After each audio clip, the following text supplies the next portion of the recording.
everybody. Hello. How are we doing this evening, afternoon, early morning, if that's the case for you? Welcome to the stream. Welcome to another wonderful, this time kind of ASMR, kind of Q&A, kind of chat, kind of celebratory kind of stream. How y'all doing? Hey guys, hey! Oh, thank you, Dylan, for the, yes, 1 year. We're celebrating 1 year tonight. Here, let me get my other paw on. That's kind of important. Oh, there we go. Yes, we're celebrating, well, it's 1 year of the channel tonight. Today, July 24th, was 1 year ago that I uploaded my very first video to the channel. So that is bonkers, as I like to say. Pretty crazy. But yeah, here we are. Over 16,000 subscribers and 44 videos later. A lot has happened and a lot has changed, and I wouldn't change any of that. I'm so happy that I decided to just randomly kind of do this on a whim. It's been a lot of fun, and hopefully many more years to come. How you guys doing tonight? Bonkers. Yeah, bonkers indeed, Fruity. Yeah, Kumu, it's gotten quite large. Much larger than I expected it to. Disgruntled Cactus Man, thank you. 1 year pog indeed. Yes, indeed. I'm a new subscriber. How's your day been going? Smart Hyena. Hi, Smart Hyena. Welcome aboard. It's been going pretty well. Your day's been amazing. That is good. I'm sorry there was drama, but I'm glad that otherwise it was good for you. Oh. I have the mic cover off for now, because there's some triggers I want to do without it on, so it bonked a little bit. Decent, to be honest. Alright, that's good, that's good. Hey Wanderer, what's up? You're sleepy? I mean, that's good. I'm still going to be doing ASMR tonight, but I want to do some triggers that make it a little bit easier for me to keep up with the chat, I guess. Best way to put it. What was that? Oh, Willie Diente? Oh, I'm gonna say that wrong. But thank you for the super chat. I can't believe it's a year already. I know, I can't believe it either. It's bonkers. Sleepy. You're just chilling, Chuck? That's good. Just chilling is always a good state of mind to be in. Hey, Michael, finally made it to our normal stream and a special one on that. Yes, you did. Yes, indeed. Haircuts. Haircuts ASMR. I don't have my haircutting scissors. But maybe I could do some of that later. That's kind of a simple enough trigger for me to be able to do. Trying to install Windows on an old laptop. Cujo, good luck. It doesn't just have Windows installed on it already?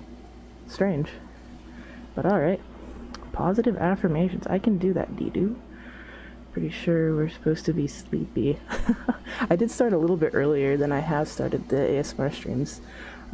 Just because I figured I wanted more people to, be able to come that maybe couldn't normally.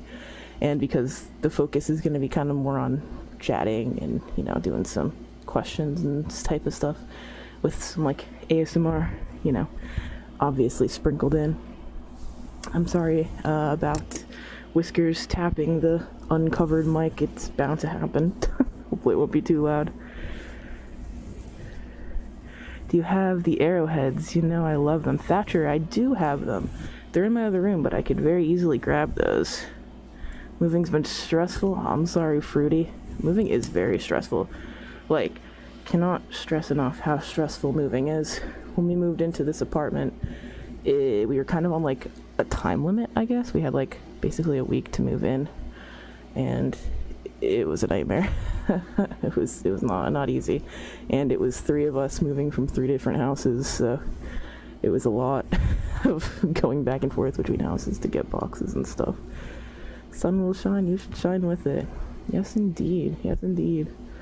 I, as a human, support anyone, even furries. Well, that's good, Smart Hyena. I mean, furries are humans too, so that's good. Sure hope so. Out hearing you speak at a normal volume, not bad though. I'm trying to do a soft spoken kind of volume level right now, because when I do my gaming streams on Twitch, I'm quite loud and animated sometimes, because that's kind of naturally how I'm at. And then obviously the ASMR streams is a nice quiet whisper, and I'll probably go whispery later on in the stream. So I'm trying trying to find a middle ground for that. Ferris, thank you so much. Thank you. Happy YouTube birthday, yes. Oh, thank you for being here along the ride, Ferris. I really appreciate Ferris you coming to all the streams and stuff. And modding, being a mod over on Twitch. I appreciate that. Hugely. Oh, thank you so much. That's so sweet. So very sweet of you. I'm glad TheRedHare is a really good artist. You should keep making your thumbnails because I love the art. Oh my god, amazing artist. I agree wholeheartedly. And he's expressed to me on so many occasions that he's down to help out with thumbnail stuff whenever need be. So I'm sure there will be more thumbnails from TheRedHare. I also agree that amazing artist, super talented, only getting more and more talented too as the months go by. Love your thumbnail. The thumbnail's getting a lot of love. That's good. The Twitch followings are on. I don't know how to turn it off. Can't figure it out, fortunately. Just love vibing with everybody in the streams. You know, that's why I like to do it too. It's flickering just because the webcam's not good. Whenever I like move forward, it like does that. I don't really know what causes it. It's very strange, isn't it? Very strange. I'll get a better webcam someday. They're just really expensive. I mean, even this one was kind of pricey. Arrow, can I boop you? Absolutely, Cujo. Come on in. Coming in for the boops. Here. Right there. Just reach out to your screen and just bonk. Just give it a little bonk. You got this. I'm watching you with my cat on my lap. Oh, right before I started streaming, I was sitting on my bed playing a game, and my cat jumped on my lap, and I'm like, buddy, I have to get up in like 10 minutes to get ready for my stream. And he snuggled down and got all cozy, and I felt so bad when I had to move him. Oh, I feel horrible. Oh, Silver, thank you so much. Sorry, I don't have much to say. Speaking people skills are awful. I feel that same. Congratulations on 1 year. Thank you so much. I appreciate it. My people speaking skills are also not the best. I'm surprised I'm able to do it whenever I can, honestly. What's your favorite video? Mine is the cat snuggles. Ooh, my favorite video that I've made. Ooh, that's a good question. Let's see. Favorite video I have made. I feel like every time I put a new video out, it becomes my favorite video. But trying to think like, subject, like over the course of everything, my favorite one would be, I really like part 2 of the Protogen series. I put a lot of work into that one, and I like how kind of diverse feeling it is. I really like that. It was also probably one of the most fun ones to work on, like editing wise, so, and just planning and prepping. So probably part 2 of Protogen, I'll say. Friends have been making fun of me for being a furry. Oh no, Arthur, I'm sorry. Well, you will not be made fun of here, unless maybe some trolls come in, but we'll just get rid of them in the chat. They're not real. Trolls aren't real. For right now, I'm not really able to make a donation. That's fine. No pressure to donate. Nobody has to donate. Never. Never, ever. I appreciate everybody that does, but I appreciate everybody regardless of if you're able to throw donations, and I totally understand financial situations can be rough. Val's here. Oh, hello, what's up? Mention eating thing. You not to mention eating things on the stream. Oh man, don't. You have been too kind already. It's fine. The flickery webcam is not a big deal. Oh. Let's see, what do we got? Sauna Salon was good. Do you plan on making another big project? Something like that? Yeah, I'll probably do another, like, community-focused thingy at some point. The Pride video was another one along those lines. Took some input and used some stuff from the community, which is always really cool, really fun to do. I like when I can feature people like on the channel in various ways, you know, whether it's through, you know, thumbnail art, adding art into videos, that type of thing. I gotta think of some more creative ways to do that. Sometimes I have trouble brainstorming that type of stuff, but I get a lot of ideas from other people too, which is always nice. Epic Bean, thank you. Can't believe it's been a year. This is amazing and well deserved for such a good ASMR too. Oh, thank you so much. Only way to make this better is if my internet was better. Oh, 1 year is great. I would donate more, but I totally get you. No worries. I appreciate that so much. Thank you. Oh, thank you very much. I'm so glad that people enjoy my ASMR, and I didn't really expect that to be a thing when I first started. Like, I had a sense for what I enjoyed in ASMR, but I didn't know if any other people would enjoy it as well. So when I'm making my videos and when I'm making stuff for the channel, I kind of like to think of it from, like, my perspective of, like, hey, would I enjoy this as an ASMR video? And I'm glad other people kind of are on the same wavelength. That's good. Hey, I love your videos. I listen to them every night when I game. Oh, thank you, Zustus. Is that your name, Zustus Moonlight? Oh, thank you. Well, you game. I hope that I can help you not get too tilted when you're gaming. Depending on the game, that can be a problem. I gotta try to incorporate ASMR into gaming in some way. I wonder if it would, like, help me stay chill while playing Overwatch. Probably would. You ever plan on doing more of the Protogen series? Yes, absolutely, Grayson. Absolutely, more Protogen will be down the line, for sure. But I'm gonna do another Kabuki video soon, actually. I had an idea. Well, that wasn't actually my idea. It was actually Val, or Tiger Demon 17 in the chat, for his Patreon video, had a really good trigger idea, and when I did it, and, like, was editing it and stuff, I'm like, this is really cool. So I'm gonna probably incorporate that as a channel video, and I'll probably use Kabuki for it. I think she'd be pretty fitting. So yeah, that'll be a thing coming out probably soon. Maybe my next video. I don't know. We'll see what I'm feeling. Never truly felt like I would like ASMR, but I was clearly wrong because I am here at midnight. Well, I'm glad you're here, Arthur. It is a pleasure to have you, and I'm glad that you enjoy ASMR. The more people I could introduce to ASMR, the happier I'd feel, because it's helped me so much, and I know it can help other people too. A lot of people just don't know that it exists. What's your Twitch? My Twitch is twitch.tv/arrowheartgaming. Should also be down in the description in my link tree links and stuff. Kabuki video is overdue, Kubu. I agree wholeheartedly. Sometimes I definitely have had videos that I could have used Kabuki, but sometimes it just, I don't know. I had to feel right about using her in a video, because she feels more, I don't know the best way to word this, but specialized, I guess.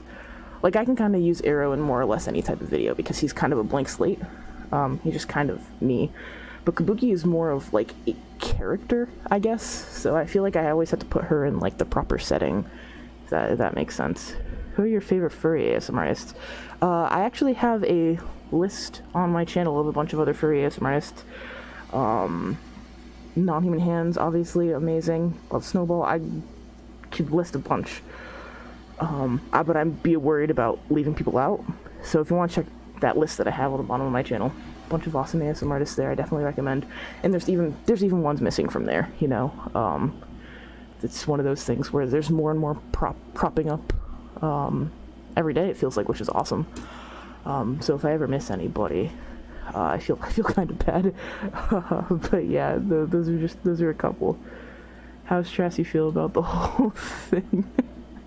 How's Trashy feel about being the main focus of the Protogen series? I don't know. I guess you'd have to ask Trashy. I'm not the person to ask about that. Do you make mistakes when making ASMR? Yes I do, Jacob. I do make mistakes.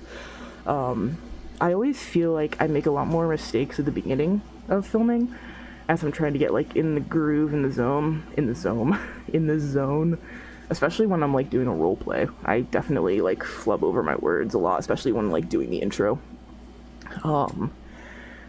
But any mistakes I just edit out, you know. A lot of my edits, the majority of my edits are usually just loud noises in the background, like cars beeping, or, again, if I'm doing a role play, I'm editing out my awkward talking, because most of my role plays, I mean, well, technically really all of my role plays aren't scripted. Sometimes I'll script, like, the first, like, couple lines of the role play, and then kind of have a basic outline of what I want to do, but I don't script out the whole thing. I just kind of make it up on the fly.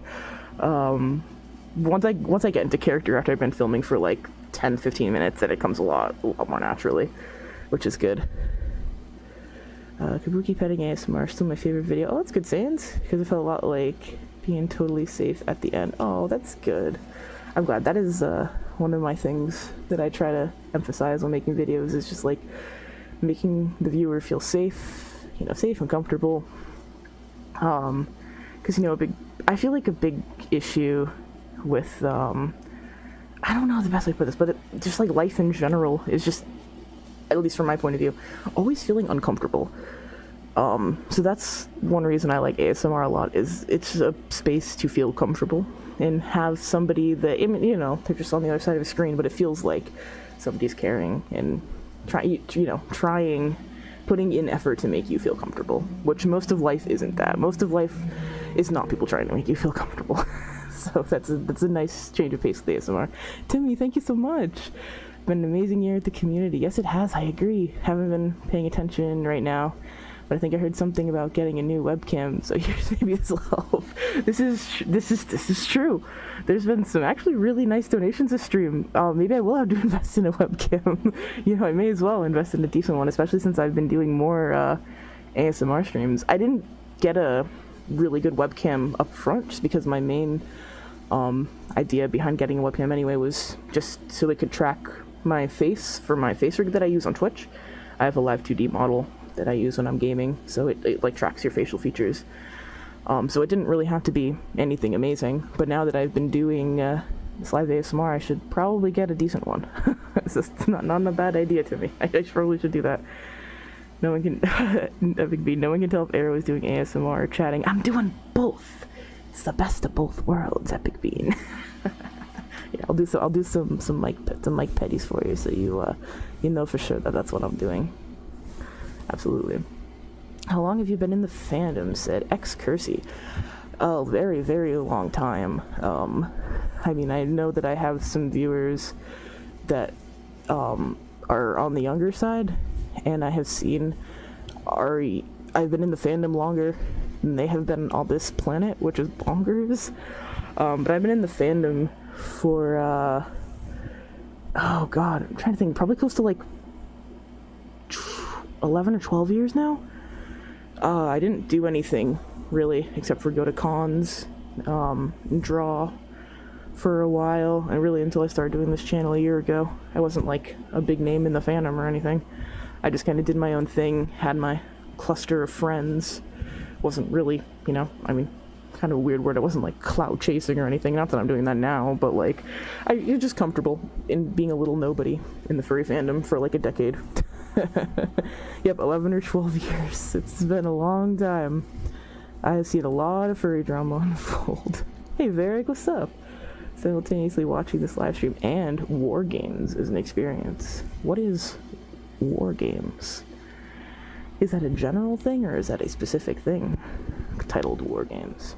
My day's going good, Fluffy Liam. I hope yours is going good too. Math in the stream chat? No, math in the stream chat. Oh, I'd love a 3DO mic, Grayson. Someday. Okay, 3DO, they're expensive. I've mentioned this before, but I might make one from scratch. I've seen people do that before, and it's significantly cheaper. It's just, a bit more effort. Your non-ASMR voice is awesome. Thank you, Christian. I appreciate that. I tend to disagree, but hopefully that'll change soon. How many revisions of the Arrow character did it take till you were satisfied with his design? Said James the Goo. Well, like I said, I've been in the fandom for a while, and Arrow has gone through several revisions over the years. I didn't even have Arrow the whole time I was in the fandom. For the majority of it, though. But I'm trying to think. He had like 3 major revisions. Originally, he was just the red, like this base. Well, he was like the gray. The base red didn't go over the eye like this. It just was around the muzzle. Always just like, actually no, not always. It was originally around this part of the muzzle and the bottom of the muzzle. And then I got rid of the bottom of the muzzle. And then I made it go up here. So it wasn't the eye yet, it was just this part of the head. Oh, thank you, Val and the Dragon. Love your videos, help me relax for sleeping at night. Thank you very much. And thank you again, Epic Bean. But yeah, so it went up like this. No, like, darker red dot here. Just like that. But then I had a revelation when I was looking at his ref sheet that the marking being like this and then up kind of had a non-intended shape. I'll leave it at that. It was not good. So that's the reason I added the circle around the eye, to get rid of that imagery, because it wasn't what I intended. And then his body was just gray, and then like the red stomach, and the red paws. He didn't have like he has like dark red arrows on his chest, and then like light gray arrows on his back. He didn't have those until actually the most recent change, which was in 2017. Sus. Yeah, exactly. Kind of sus.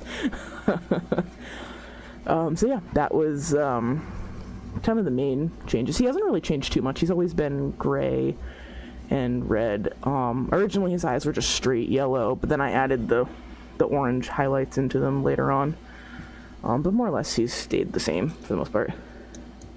Arrow, where's the bottle of water? Oh, Ox, I got your bottle of water. Actually, I should probably take a sip of that bottle of water. Thank you for reminding me. I don't have a hydrate command like I do on Twitch, so it's easier to forget. Alright, let's get this water going.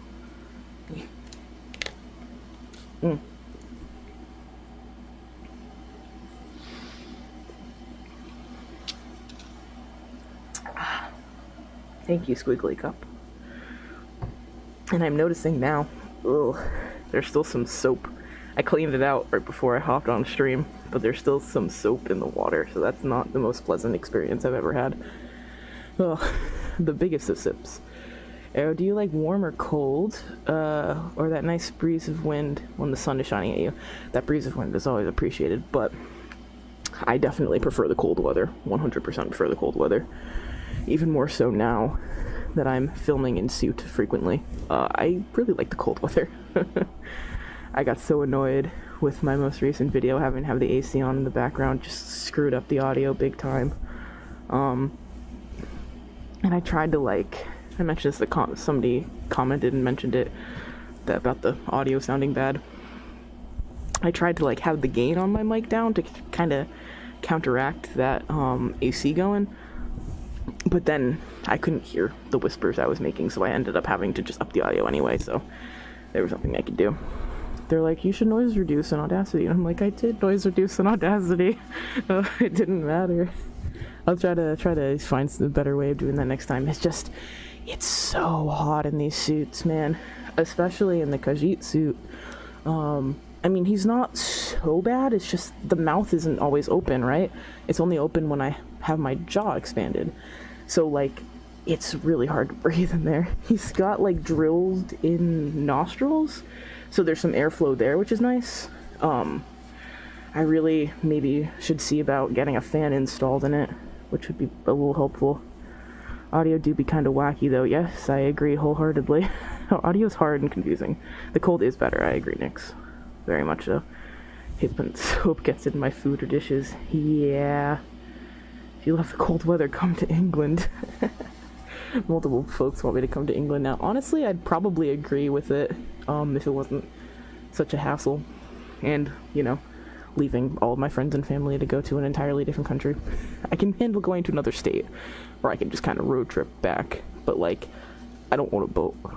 And I don't think I'll ever own a boat. And I don't think I'd ever own a boat that could entirely cross the ocean. And planes are expensive. So, I'd visit, but I don't think I could live in another country across the water. Will Khajiit have more ASMR of them? Yes, he will. Kind of becoming the contrary of the story of Trashy with Kabuki. Because medieval instead of futuristic. Yes. That is a very good point. I didn't really think about that. But they are very, different, I guess. Different sides of the coin, if you will.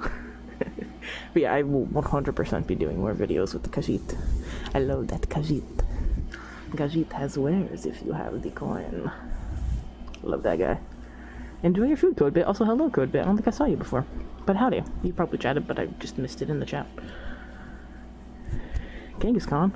Hi, what's up? Please don't take over my chat. Love some more Jaraja. Yes, there will be more. Which link is in the description. Yes, it is. Moving to England, cooler air. Yeah, later. Yeah, but honestly, I would. Anywhere where it's cooler, I'll take it. I mean, it's not... See, the thing is, where I live right now, in the winters, it's nice, but in the summers, it just gets really, really uncomfortable. Not nice. Very humid. Temperature-wise, it's like hit or miss, but just the humidity is not nice. Hold on. My chair's being weird. I'm trying to fix it. It feels like it's like on a wire or something. It might be on a wire and destroying something, who knows. I don't. I only have tunnel vision. Here, let's get a brush or something. Oh. I'll do this little brush. I'm gonna take my paws off because it's kind of hard to hold this brush. I'll brush the mic a bit with that while I read some more things in the chat. If you guys have any more questions, just throw them in there, or if I miss them, feel free to just keep sending them my way. I like the sound of the brush on the mic with this cover off. It's a lot stronger, I think. Brushy, brushy, yes indeed. Is Jiraj on Mr. Krabs, but furry edition. A little more murderous Mr. Krabs. A furrier, murderier Mr. Krabs. I actually have like a kind of loose storyline that I want to tell with. I also refer to him as Raj with Raj. So I alluded to it a bit. And if anybody knows more about the character, which some people do, you probably know what's coming. But I'm excited to tell more of his story. It's the only thing that makes me tired. I'm glad I can help you get tired, Ox. That's good. I look up Arrow, but I can't find it. You're trying to find the Twitch? Like I said, it's in the description, in the link tree, or you have to search up Arrowheart Gaming is my Twitch channel. Did you make your fursuit? Because it looks amazing. I did not make my fursuit, Hyena. LLM Costumes is the creator of Arrow and Kabuki. She does amazing work, amazing to work with, could not recommend enough. Suit right on time. I got the suit in the middle of the pandemic, so part of the time I was on the queue was during the pandemic, but I still got it, like, within the time frame I was given. So, like, you get what you expect, which is fantastic. I know a lot of issues in the fandom with fursuit makers and other artists that either don't deliver really late, bad customer service. None of that with LLM. Super pleasant. Her queue is like kind of longer than some makers, but it's nothing to worry about. At least not in my experience. She puts out costumes very frequently. So as long as you're alright waiting, like a little bit, depending on how long the queue is when she opens, you will get it. You will get what you're paying for, which, can't say that about everyone, unfortunately. Yeah, I cannot recommend LLM enough. I feel like working as a fursuit maker would be great during the pandemic because more people getting into the fandom. Yes, I did notice that. It did seem like a lot more people decided to join different facets of the fandom during quarantine. Makes sense. Does make sense. Oh, sorry. Happy 1 year, Arrow. Thank you, Juniper. Thank you very much. How are we liking this sound? I don't think I've used this brush directly on the mic before, but I think it's pretty cool. The voice actor of Engineer? Huh? Don't think I know what you're talking about. I'm not sure.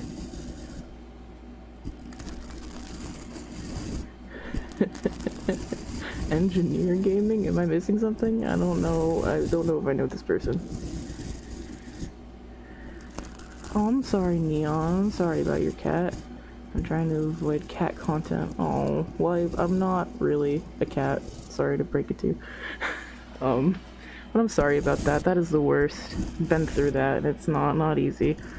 I wish you the best, and, take time to, experience any emotions you need to feel. Completely understandable. But I do hope you feel better. people, I guess Engineer Gaming is somebody that I should know about. They do Team Fortress content. Oh, okay.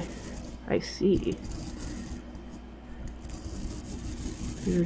Arrow, you a suit to my species, Earth creature. Thank you, alien boy. I'm glad that I'm soothing aliens. That's a step up, I guess. Not many ASM artists can say that they've soothed aliens.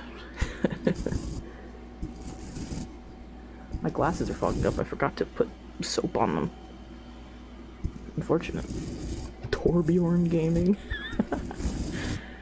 Yes, my favorite TF2 character, Torbjorn. Brush sounds like moving a brick on the ground, but with a smooth texture at the bottom. Interesting. McGriddle is doing very good. Thank you for asking. Is that Eden? I think my glasses are really fogging up. Yeah, Eden. Yes, McGriddle is doing very good. He was the cat that jumped on my lap right before I started streaming. He's doing very good. None of the health issues have come back up. Thank God. He hasn't really had any problems. So I guess the food that we have him on now is helping big time, which is good. I was actually looking at him the other day and thinking back to how scary it was when he was having those bladder issues, and I was looking at him and I'm like, I'm so glad that you're still here. Like, truly, we've only had him for a little over a year, but he feels, you know, you get an animal and they feel like they've been with you your entire life. That's what I feel like with him. That is what I feel like, even though he's just a baby. And I'm glad that he has, hopefully, a much longer life ahead of him, because he's very young to be having these problems. It is not normal for a cat his age to be experiencing these bladder issues that he's having. But I'm glad that he made it through. Very, very glad. Arrow, do you know much it costs to fire a heavy's weapon for 12 seconds? I don't know, like, anything about TF2. I'm sorry. I've only watched it a little bit. I've never even played it. I'm an Overwatch kind of cat. I'm sorry. You can reference TF2 all you want. I'm not really gonna get it. I'm looking a little frumpy. It's one thing about suits, you know. Brush them all you want. They always end up looking frumpy. Let's get my actual Fursuit brush.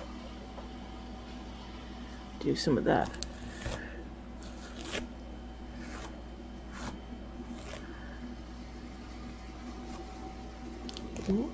Oh, Doctor, thank you so much, Dr. Dutch. Hey, Arrow finally caught a stream between college and prepping for medical school. Oh man, good luck. Just wanted to show some support, keeping awesome. Thank you so much. I hope all goes well with prepping for school. That's really, really cool. Best of luck to you. I'm probably gonna have to take my suit head off for a second and wipe off my glasses. I'm having a hard time reading the chat.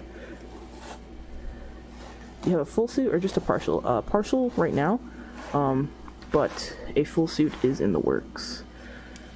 Probably either late this year or early next year, I'll get the full suit. Also being created by LLM. At the time I commissioned the partial, I didn't have enough for a full suit, but I was able to get one after the fact the next time that she opened. So that's good. Some makers will only want to do like a full suit up front, but sometimes makers are cool making the parts down the line. Some will only do it for suits that they've made. Some makers do parts for other people's partials, or just in general they do parts. It's kind of, you know, one of those things. Will you ever do a face reveal? Said Jay Armstrong. I mean, I have pictures of my face over on Twitter. Not really much to be revealed. I won't probably do one tonight. Maybe at some point I'll do something on stream. I don't know. I don't mind showing my face in like pictures, but just like, I don't know. You know, with a picture, you can kind of, it's not really stage it, but you can, like, what is staging, I guess? You get to pick and choose which picture looks the best before you post it. Can't really do that in real-time video, so, just get a little bit nervous about that. But maybe, perhaps someday, when I look a little bit different, I could do that. How long will the stream last? I don't know. I'm gonna just see how I'm feeling.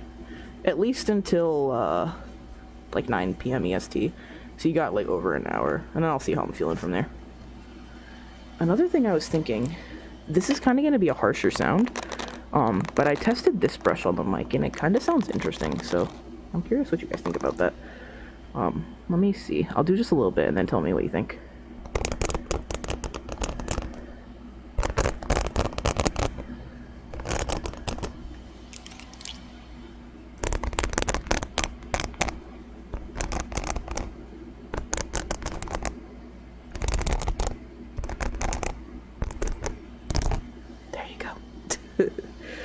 It's a little bit harsher sound, but I kind of like it. It's like I like harsher ASMR sounds. I don't know, it's not everybody's cup of tea, but okay, I see people saying they like it. They like it. Sounds pretty good. Okay, cool.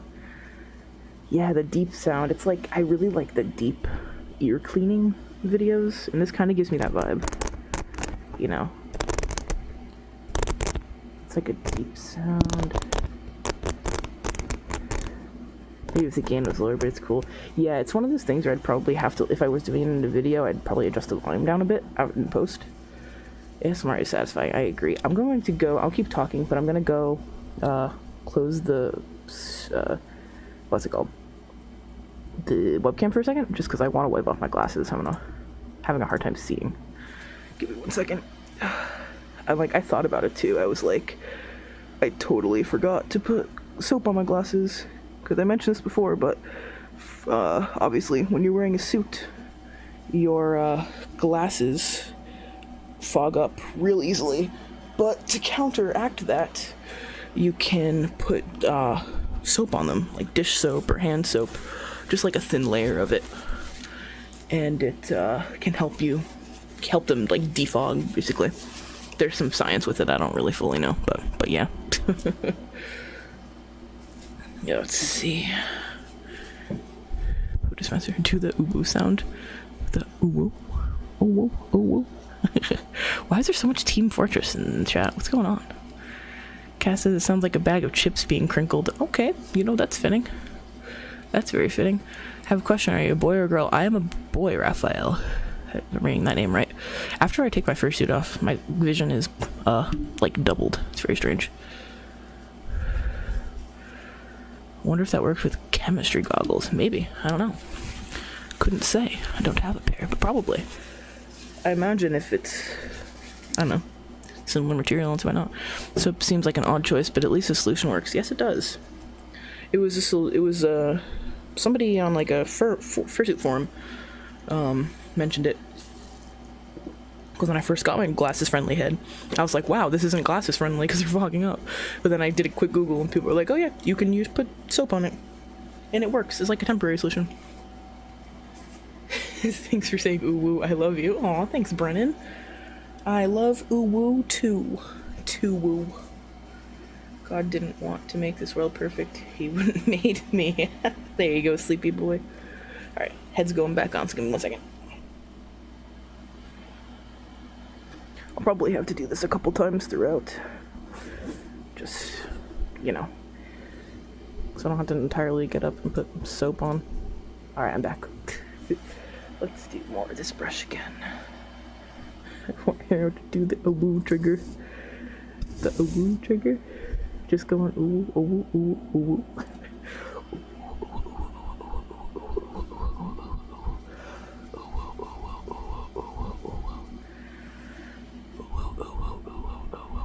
Like that.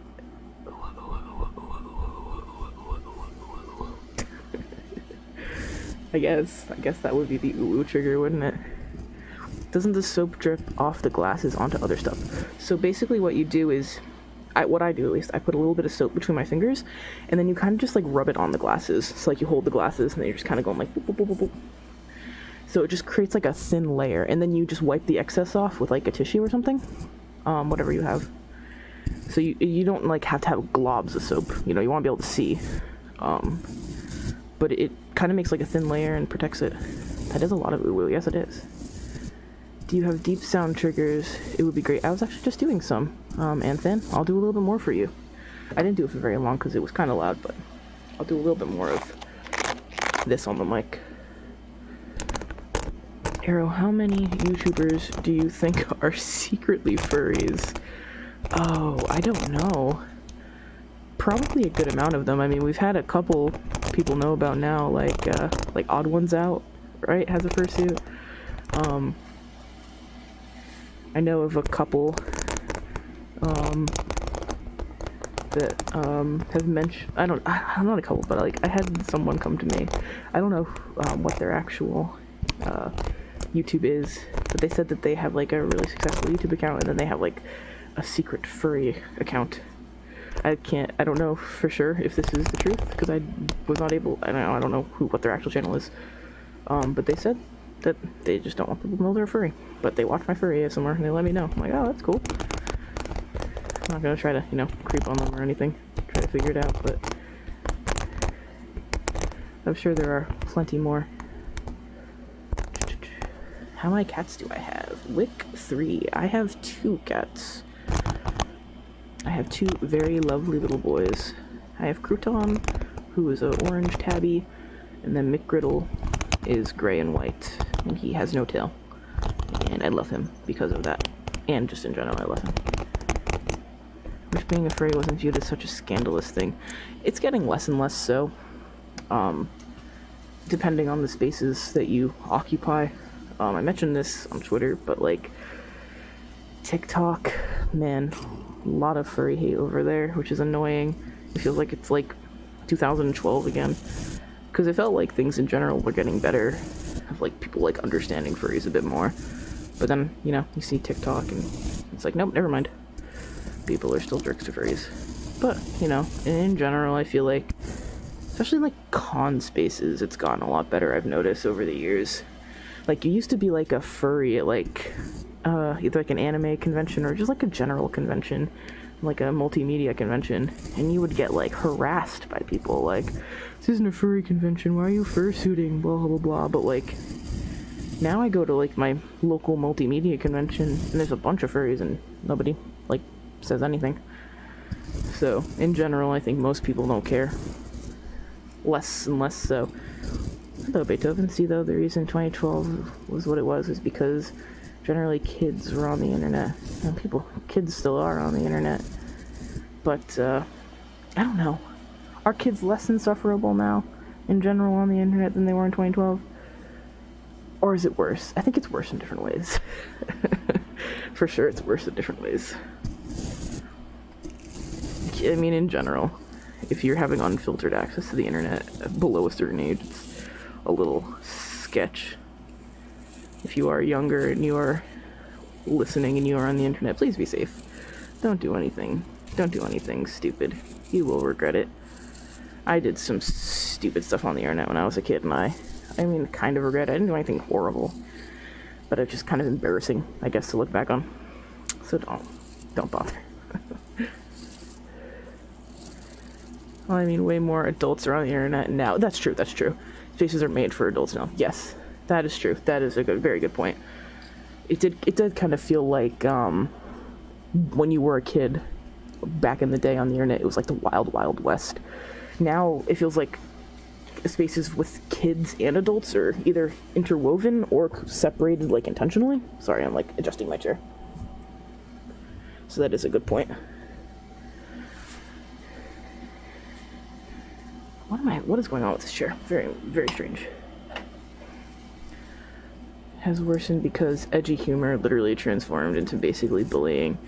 Anyone who doesn't find funny is considered a snowflake. I mean, I would kind of say that was always the case, unfortunately. It's just more obvious now. There is, man, major bullying problem for sure.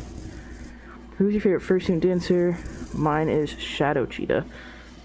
Off the top of my head, I'm very bad with remembering fursuiters' names. I'll usually like go to a dance comp at a convention and be like, oh, I know that person. I don't remember their name. So I don't really know off the top of my head. Usually just in person, I'll just recognize a dancer. Be like, oh, they're cool. The fursuit dancer that I've seen dance at cons, and I got some fursuit parts from. I got feet paws from Zero Remnants. They do really good fursuit dancing, and they're just a kind person. That's one. I'm not going to acknowledge the mob of TF2. Not going to happen. Well, I guess I just did, but, you know, not again. Any tip for closeted furries, perhaps to come out or go to convos? I'm assuming you mean conventions. I mean, I guess if you're younger, it can be kind of difficult if you're, like, afraid to ask your parents to drop you off at a con. If you have, like, a group of friends that you're able to go to conventions with, I would definitely recommend that. Don't go to cons alone if you're, like, a young kid. Definitely don't do that. Make sure you're in, like, a safe group. Preferably if you have, like, trusted older friends that have been to conventions before. Tag along with them if you can. Or, you know, if your parents are cool and want to go with you. I've seen a lot of furries with their parents at conventions.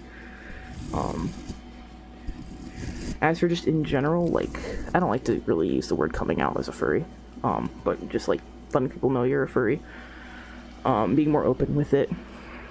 Don't really worry too much about what other people think, just because you can't control it.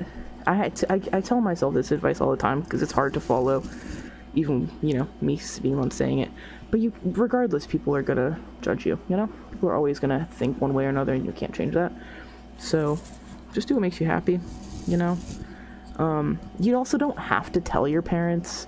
It's not like you have to let the world know you're a furry. Like, it's, you know, be as open as you feel comfortable with it.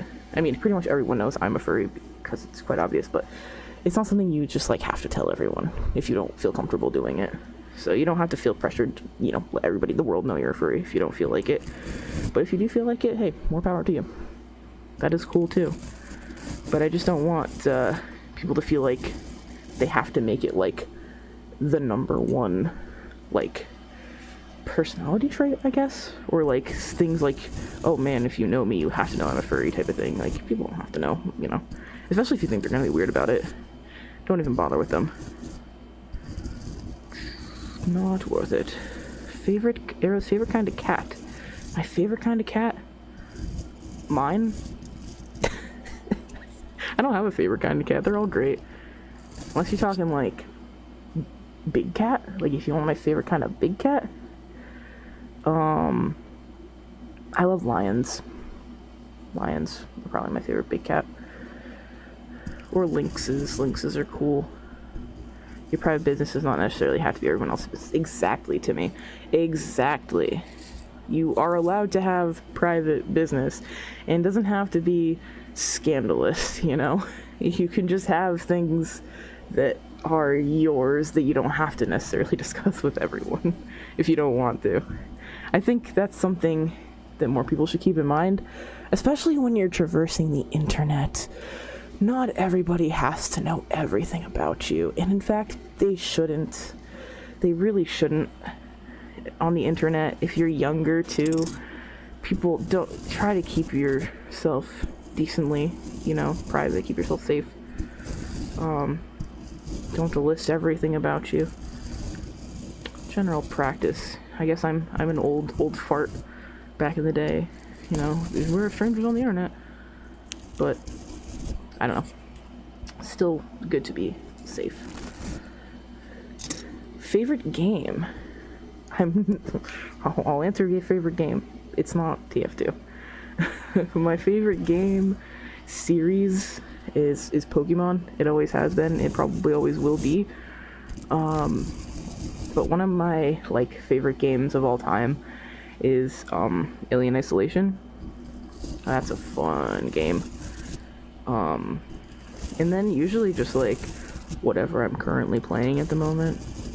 It becomes like my hyper focus, and it's all I can think about right now. It's the Mass Effect franchise. I've been playing basically nothing but Mass Effect, and it's been great and fantastic. Favorite animals in your username? I'm guessing it's a hyena. Hyena, I laugh for no reason when I'm having a Nerf war. Wow. You know what? Good to laugh for no reason. My favorite food? Potatoes. Really, any shape a potato can make is probably my favorite potato shape. I enjoy potatoes.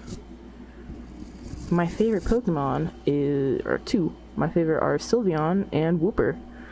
Wooper was my favorite before Sylveon was a thing. And then Sylveon was a thing. And then it was Sylveon. But now I'm just like, I love them both equally. So yeah, both of them. Alien Isolation ASMR, I'm going to do that. Like, no joke, I've talked about that before.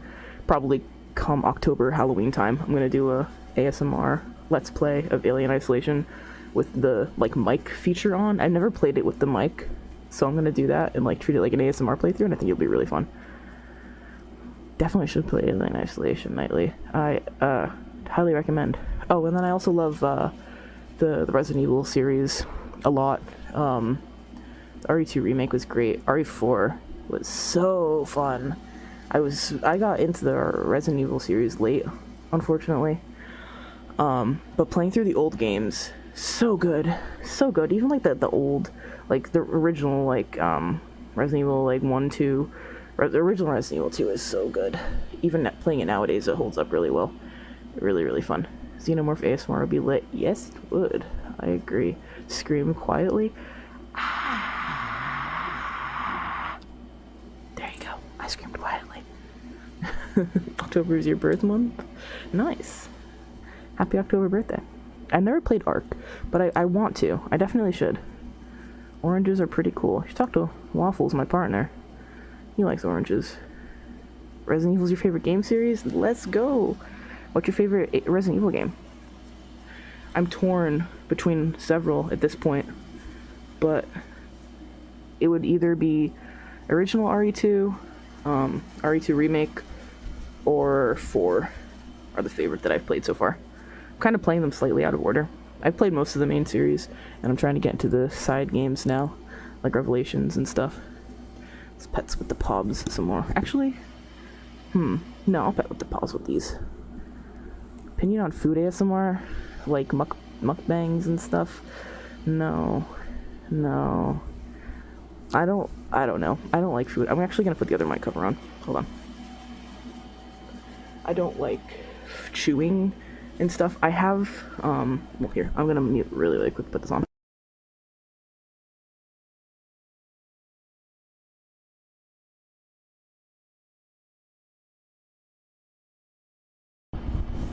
There we go.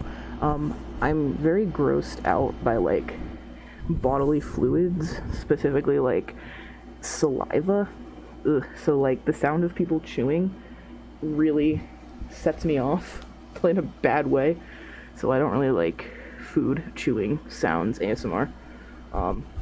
Totally valid if you do, just not my thing.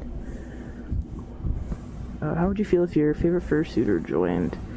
I don't really have a favorite fursuiter, so I don't know how I would feel, because I would be like, oh, I didn't know you were my favorite fursuiter, but now I know. Hey, Jordan Xavier, you've got 2 first names. How cool are you? You should play Red Dead Redemption 2. Arthur, I should, and I want to so bad. I've owned the game for so long, and every time I see content about it, I'm like, man, I really want to play Red Dead. But then I remind myself, it's a long game, and I'm playing so many long games, so I'm trying to get through some of my current long games. I might hop into it once I finish the Mass Effect series. I'm on 3 right now, and then I'm going to play Andromeda. And I might play try to at least finish Cyberpunk 2. Try to get some of my open world games out of the way, and then I'll hop into Red Dead, because I really want to play it. It looks so fun. Do you still have the claws from the energy plucking video? Yes, I do. I used them, I think, on the last stream, or the stream before that. Oops. Yeah, I do have those. I could definitely do those too. My favorite trigger. My favorite trigger to do, or my favorite trigger in general? My favorite trigger to do is probably just kind of mic petting, and with some like hand movements, paw movements, I guess, is really nice. I really like petting the mic with my paws off, which I don't really do this mic cover specifically because it's so soft. It's so soft, but I never pet it without it on, really. But then my favorite trigger that I like experience in ASMR, ear cleanings knock me right out. Visual triggers like camera touching, that type of thing, energy pulling, like brushing the camera. Oh, those triggers get me so much, so much. So yeah, and light triggers I like a lot too. Red Dead Redemption 2 is phenomenal. I'm glad that other people are saying that. I've only heard good things about it. I've never heard anything bad about it, so I'm excited. Who made your Arrow Heart plush? The big plush that I've used in my videos, I'm gonna say their name wrong. I think it's pronounced Pasiulo, Pasiulio, something like that. The link is in the description of the video with Plushy Arrow. But yeah, they did a very, very good job on the plush. I don't think they typically open for plush commissions though. That was somewhat of a one-off, I think. They probably will again at some point, but they did a good job. If you play or are a fan of Pokemon, what's your favorite generation? Gen 3? I'm doing 2. It's hard to do 3. It's hard to put 3 fingers up in suit. There we go. Gen 3. So, Gen 3. Gen 3 is the generation that I started on, and it's forever gonna hold a place in my heart.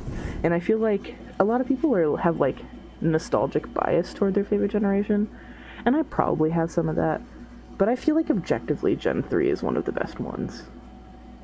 Like, it's just so good. It's probably just nostalgia talking, but it's so good.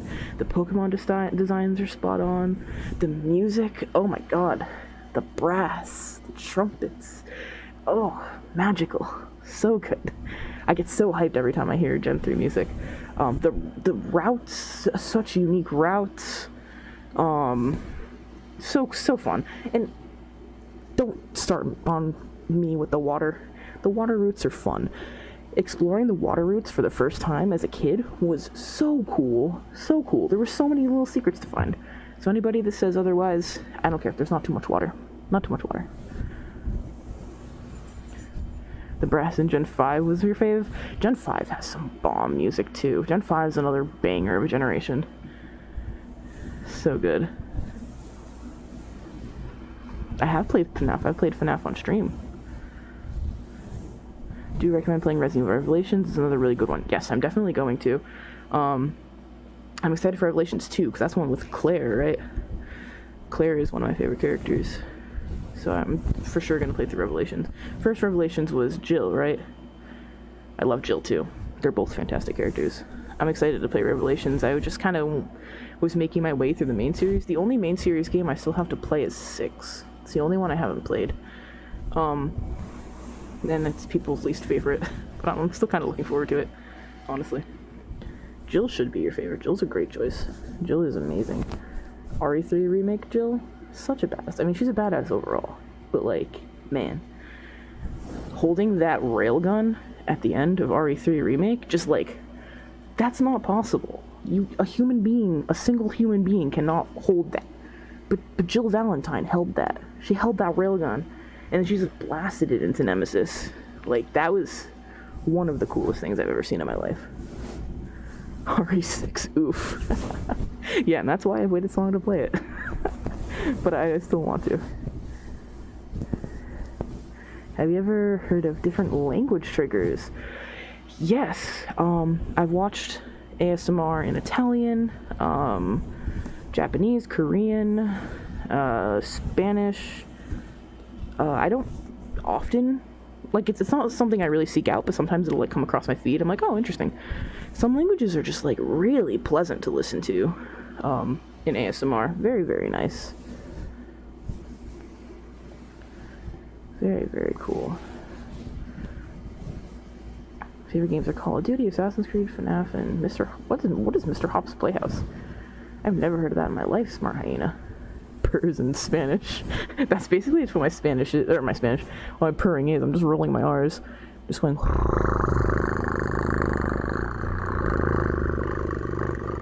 It's just aggressively rolling my R's. Purrs in Spanish.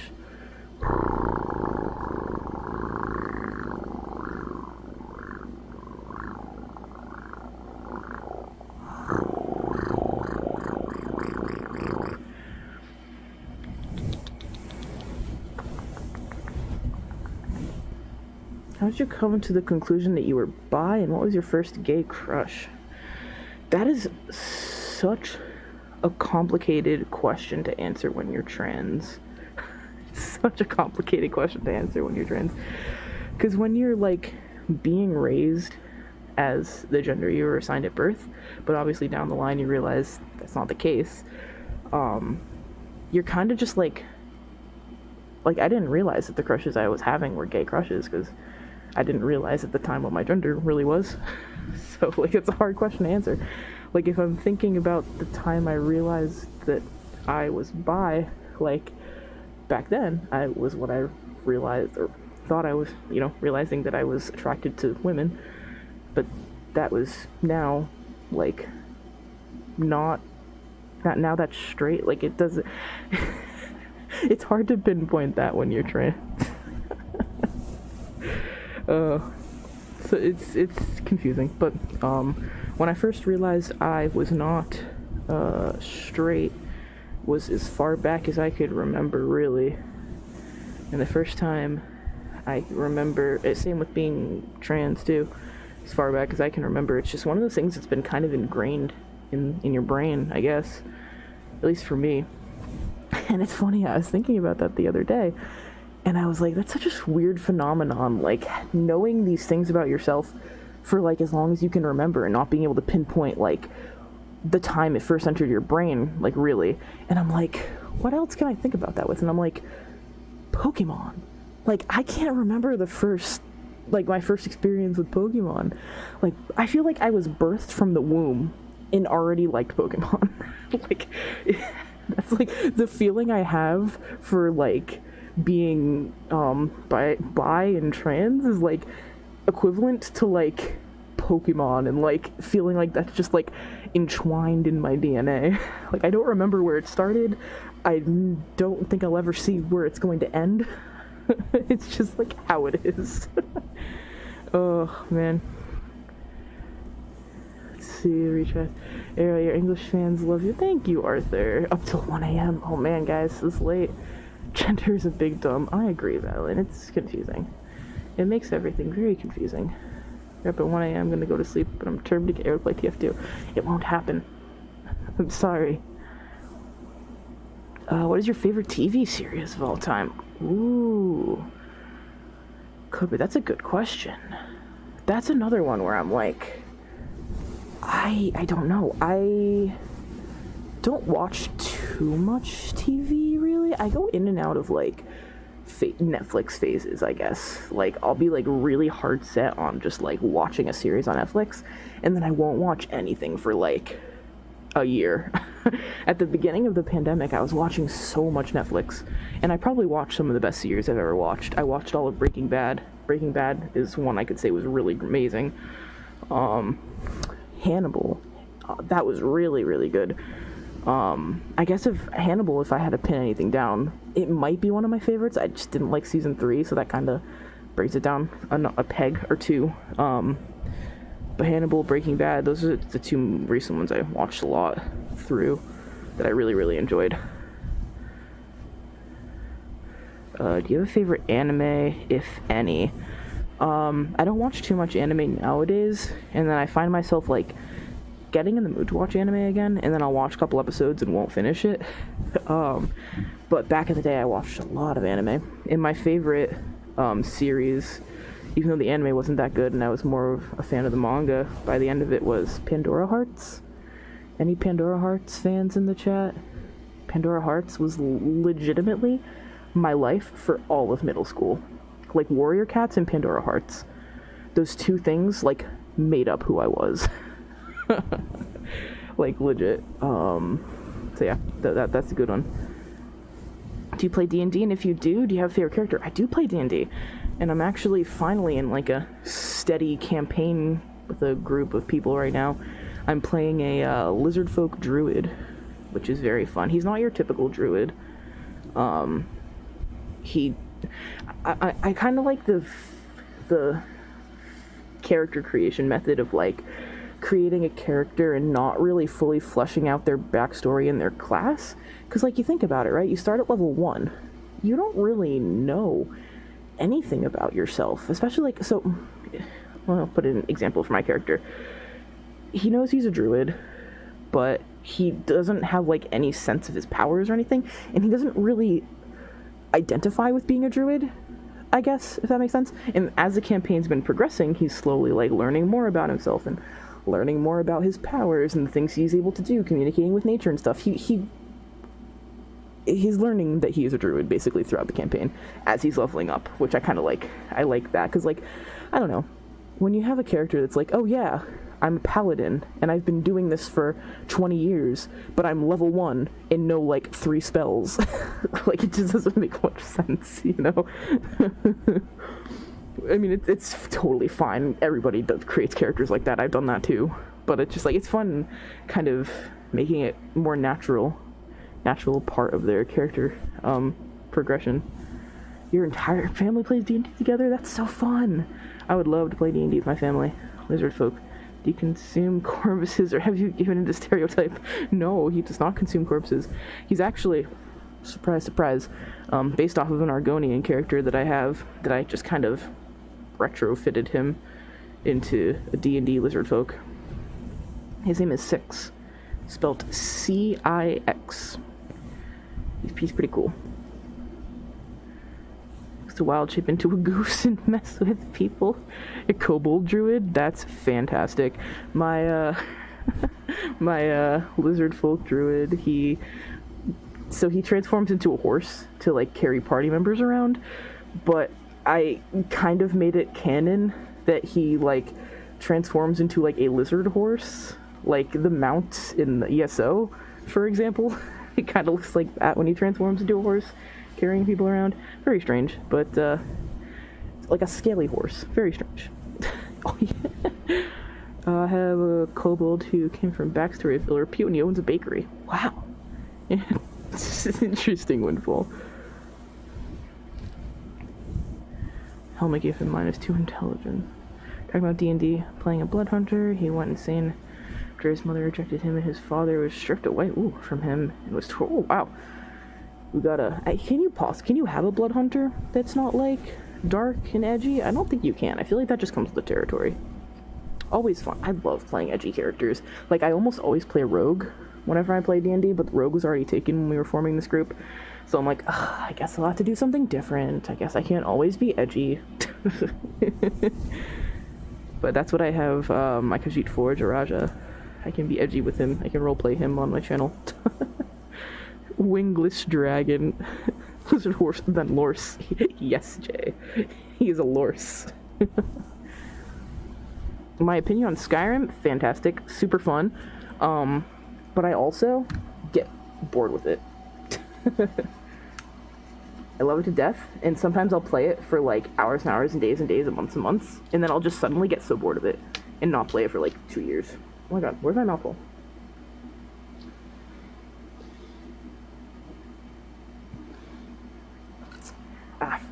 I'm more of an Oblivion fan. But I love them both. I do love them both.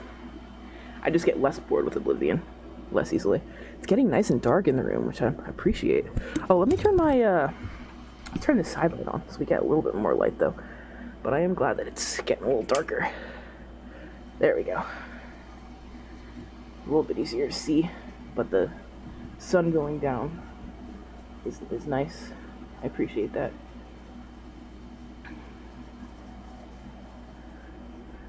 Skyrim is a beautiful game that holds a special place in my heart, but I've done literally everything that can be done 7 times over.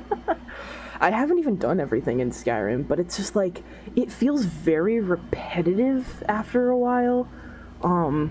The dungeons leave a lot to be desired for the most part. The world isn't my favorite setting. Like, it's cool being in, like, this cold, mountainous, like, harsh environment for a while, but it just kind of looks the same, you know?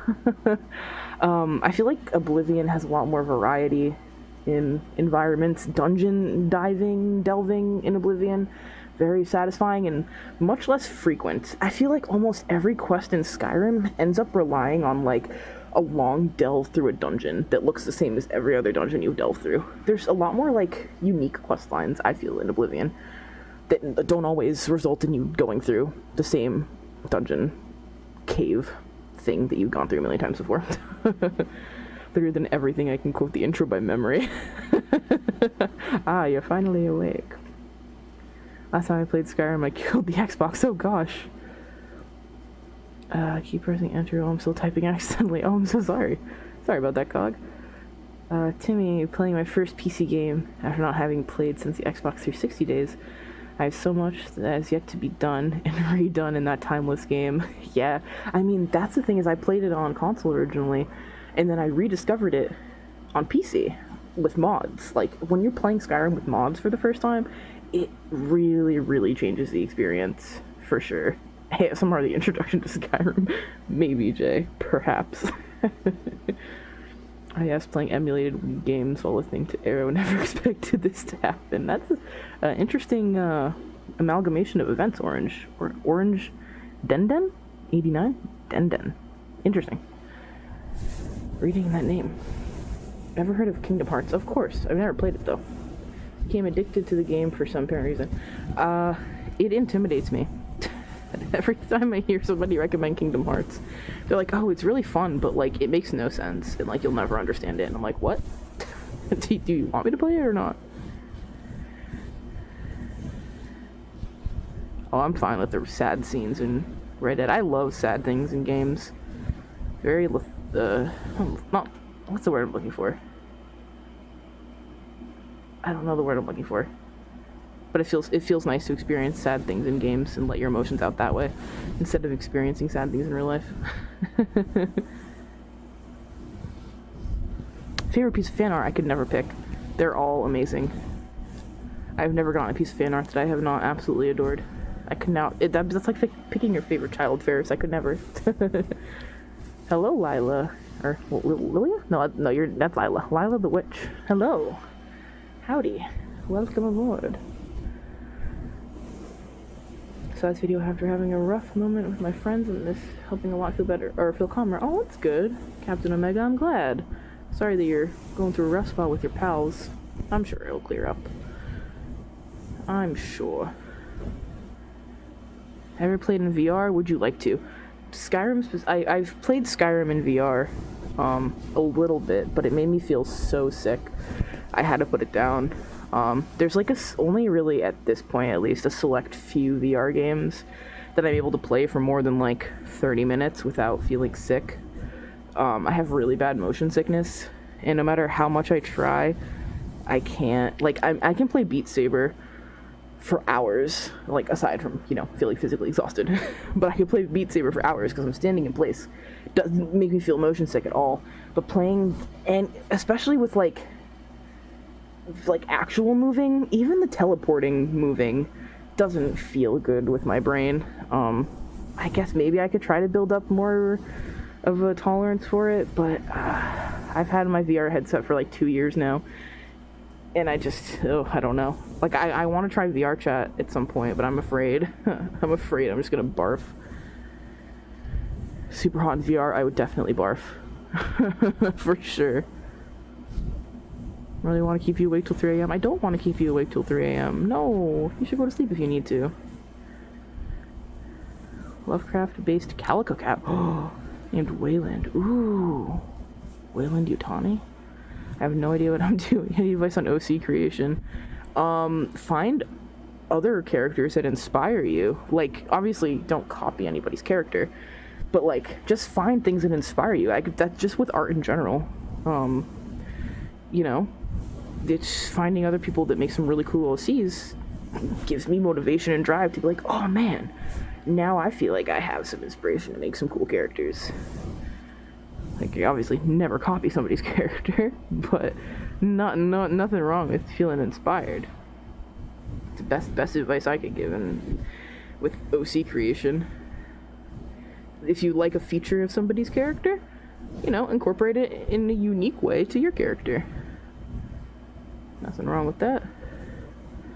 You're still sleep deprived, then go to sleep. Wish you could draw my Fursona. I'm sure you can, Derp. You've got this. Think through all the Assassin's Creed games. Have you played any of them? Kumu said. I played the first Assassin's Creed game a long time ago. I didn't finish it. And then I have bought a couple over the years. Or like got them for free through like, I don't know, PlayStation Plus or Humble Bundle. That look fun, but I just haven't touched them yet. Sometimes I want to. I bought Valhalla a couple months ago. I'll probably play that at some point because Viking aesthetic is cool, but I haven't touched any of them except for the first one. I will at some point though. I totally made a Fursona by combining literally every kin type I'd tried identifying as over like 6 years. Made them the ultimate kin type. That is the perfect Fursona. That nothing could exemplify you better. So there you go. That's like, I don't know, some people get too caught up on like making a Fursona that like looks really cool and unique, and they're like, oh, I gotta make something nobody's ever made before. But really, you just gotta make a character that resonates with you. At the end of the day, you know, you could just be a German Shepherd, no unique markings, that resonates with you. Hey, there you go.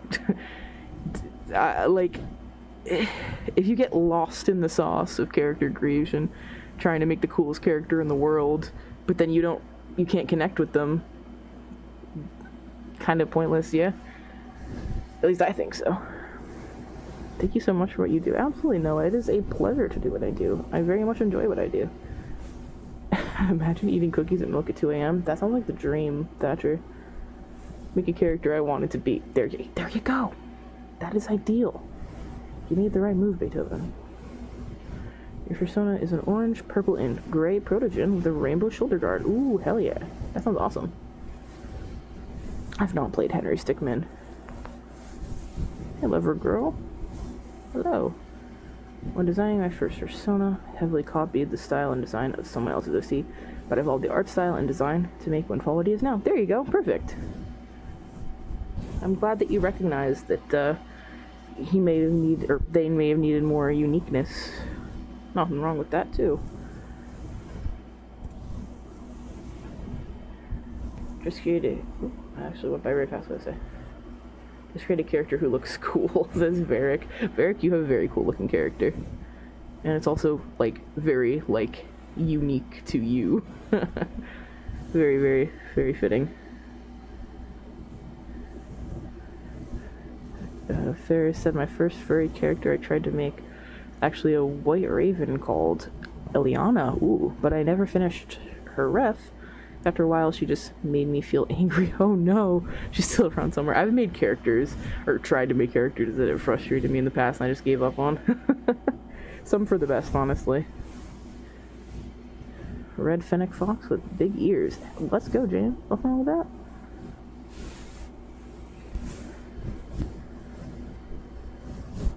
Sauna really resonates with me personally. Oh, hey, Minty! That is good that your Fursona resonates with you. That is the ultimate goal. You know the entire headcanon for the Protogen. Oh, you have this entire headcanon for the Protogen series. Ooh. I like leaving the Protogen series open-ended so people can kind of do what they want with it. I'll probably never, like, for example, make a canon design for Trashy. Like, the Trashy in the thumbnail was just something that TheRedHare designed up. Like, what, that wasn't based off of anything I said. And that's exactly what I want, because Trashy is the viewer, basically. So whatever you want Trashy to look like, that's what Trashy looks like. You're the only ASMR artist that I can sleep to. Oh, I'm glad I can help you, Pogu Champ. Pogu Champ. You're like a cute pog. Thank you, Trash Possum. Appreciate it.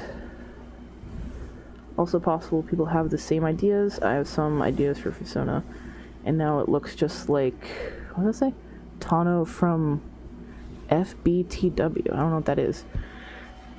Listen, here's the thing. There's nothing unique anymore. Nothing is a unique idea. Everything's been done, so just do what makes you feel happy. You know? You try to be as unique as you want, but ultimately, it's probably been done already. That's why I get really annoyed when people are like, oh, you, like, copied my Fursona, and it's just, like, a blue dog. Like, man, everybody's got blue dogs. So you don't own blue dogs. Oh. Sometimes, obviously, people straight up are copying characters, but for the most part, some people, like, exaggerate it a little bit, I feel. Maybe Kabuki makes Trashy a new head. Perhaps. The head is quite damaged. Quite nasty. Definitely, needs either more extensive repairs or just entirely replaced. How many furries... Oh, wait, what? So many furries, cool colors. Yes, exactly. Kato. I am my Kato. Kato. What the dog doing? What the dog doing? You copied my name despite being older than me. That's another one I find really funny. People are like, you copied my character, and then it's like, actually, my character was here first. I actually find it, I like when I find characters that kind of look like Arrow, because first of all, I know it's not intentional. Like, I've seen so many characters that look like Arrow that aren't Arrow, and probably don't even know I exist. I'm just kind of like, you're my sibling now. We have the same color scheme, similar markings. We are related. We are family. If you're a cat, that's even better. Usually they're not. Somebody commented on my Fur Affinity page, like did a shout or whatever they're called, and it was like they had like a Poochiana's persona, and they're like, oh, what an interesting color scheme, and it was like almost exactly Arrow. And I'm like, this Poochiana, you're my family now. We are not even from the same universe, but you're my family now. Doppelgangers, yes, doppelgangers. Spider-Man pointing meme, yes, it's literally just like straight up the Spider-Man pointing meme. Someone on Twitter that you follow has something similar to you. Ooh, cool. It's I don't mind it. I mean, unless somebody is like impersonating me, which has happened unfortunately. But like that's not usually what happens. Usually it just is a coincidence. So I'm never gonna be like, oh, you stole Arrow's sign, or you stole Kabuki or whoever. Oh, yeah. Just a gray and red cat. Really? Show us a sign. I've been having so much fun playing Phasmophobia over on Twitch. So much fun.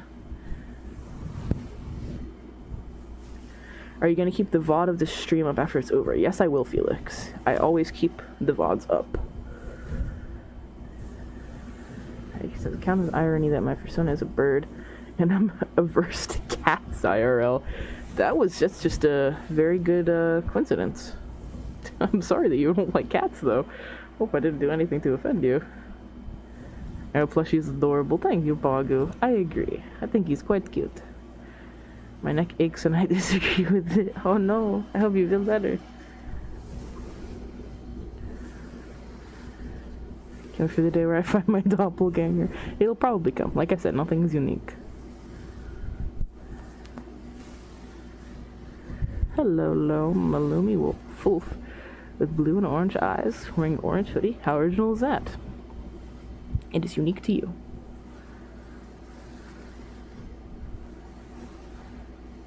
Deeper voice, I sense. I hope so. I'm paying money to have a deeper voice. It better be deeper. Not yet. It's only been a month. Gotta buy ice cream. You better share. Jay, I better get some of that ice cream. You going to get ice cream? Can I have ice cream? I'll take a mint chocolate chip with chocolate sprinkles and some hot fudge, if that's okay. Please and thank you. Goodbye.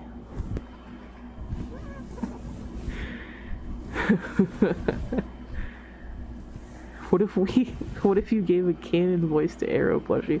This is Arrow plushie's canon voice.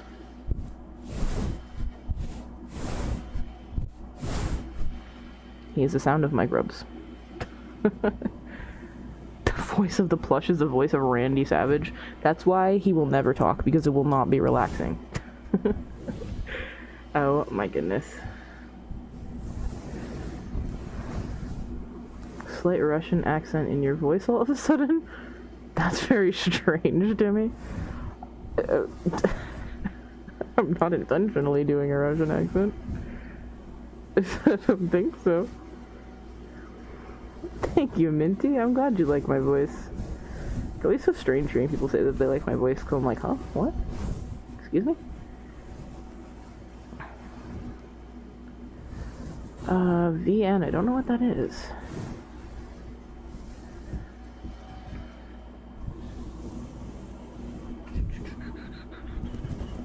The cream of the crop.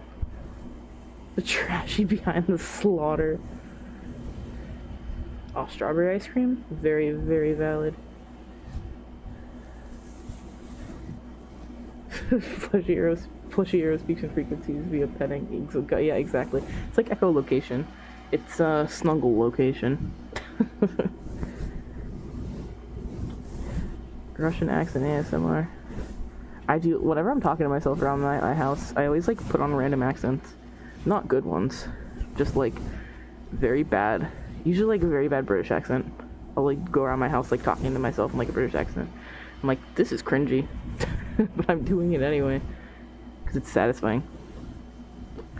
Where is the Skyrim suit? I could put on Raj for a little bit. People really want that. Just might have to have the extreme quiet for a second. That'd be kind of a lot though. I don't know, I'll think about it. Snuggle location. That's the sister location I want to play. Yes. 5 minutes to Freddy's 5, snuggle location.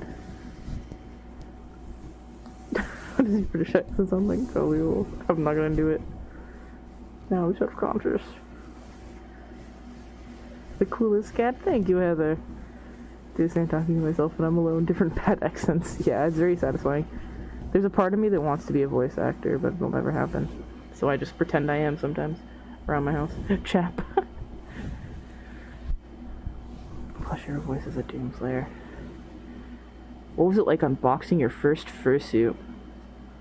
Very magical.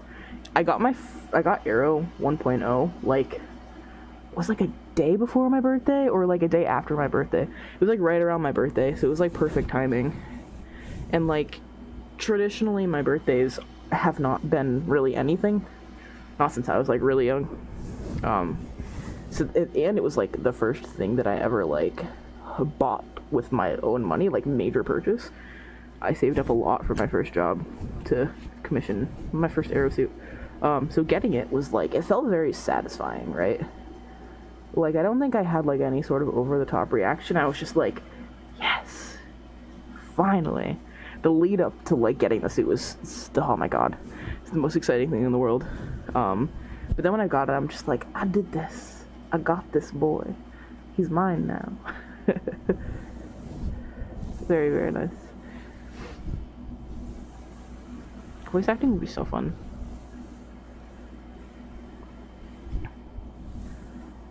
Arrow RP, Arrow plushie, eats the flesh of sinners. Oh man. What's your opinion on pie? Delicious. Much better than cake. I wish it was normalized to have pie at birthdays instead of cake. Cake is nasty. Well, not nasty, but not as satisfying as pie. Give me like a nice warm apple pie with like some ice cream on top, like vanilla ice cream a la mode. Oh man. Yes. Oh god, I really want ice cream now. All I can think about is ice cream. Y'all making me hungry. My favorite number? So random. And like, here's the thing, right? I have a favorite number, but y'all are gonna think it's my favorite number for the wrong reason. But it's not. It's not. My favorite number is 34. But it's not for the reason you think. It's not for the reason you think, I swear. It was like a running gag when I was like a very young child with like one of my best friends. That was just like the number that we like use all the time. And like, before that was even a thing, but you know the thing I'm thinking of. Before it was even a thing, 34 was like our running gag number. So like, I put it into a bunch of my usernames and stuff because it was just like the number that we always used, just for like no reason. It was like a random number we picked. And then like, you know, Rule 34 was a thing. So that kind of changed that. But that's not the reason why. But it's still like a lucky number. So much hype into a favorite number. It's not hype. Don't say 621. No. No. This chair is annoying me, man. My favorite ice cream brand? Oh man, Ben & Jerry's. That's the easiest question anybody's ever asked me. Ben & Jerry's 100% for sure. So good. So good. Keep misclicking and opening a random link. Strange. Glad I can help you sleep. Hey, David. Do you consider cheesecake a cake or a pie? Huh. I feel like cheesecake is like its own beast. It doesn't feel like either. It's definitely not a... Well, I was gonna say it's definitely not a pie, but like it has a pie crust. But it's not like filled with anything. And pies are like filled with stuff. But it's not cake. Like you don't make cheesecake like you make a cake. It's like, it's cheesecake, man. It's delicious. I love cheesecake. But it's definitely like its own thing. For sure. Hello, Mad.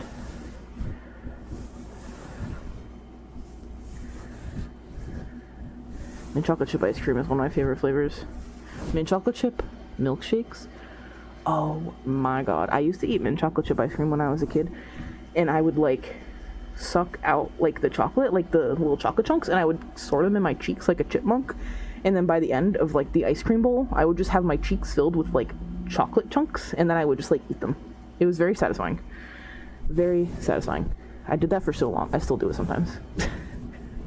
Very mentally ill with me. Cheesecake would have been the same category as ice cream cake, kind of. Yeah, ice cream cake is not ice cream. Oh, it's ice cream, but it's not cake. But it's called cake. You know. What? Do you a mic like you do ASMR? Can I use some headphones to do? Oh, you're saying do you need a mic like I have to do ASMR? No, not necessarily. You don't have to start with a fancy mic like this. I started with just my phone. The first couple of videos I did were just with my phone. So now you don't need to start with a fancy mic. In fact, I would recommend not starting with a fancy mic.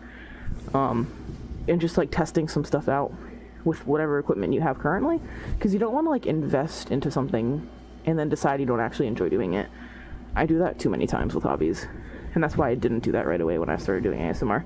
I waited a little bit. I don't like olives. I like almost gagged when I read Air. Do you like olives? No. I don't like olives. I don't trust anybody that likes olives. They're nasty.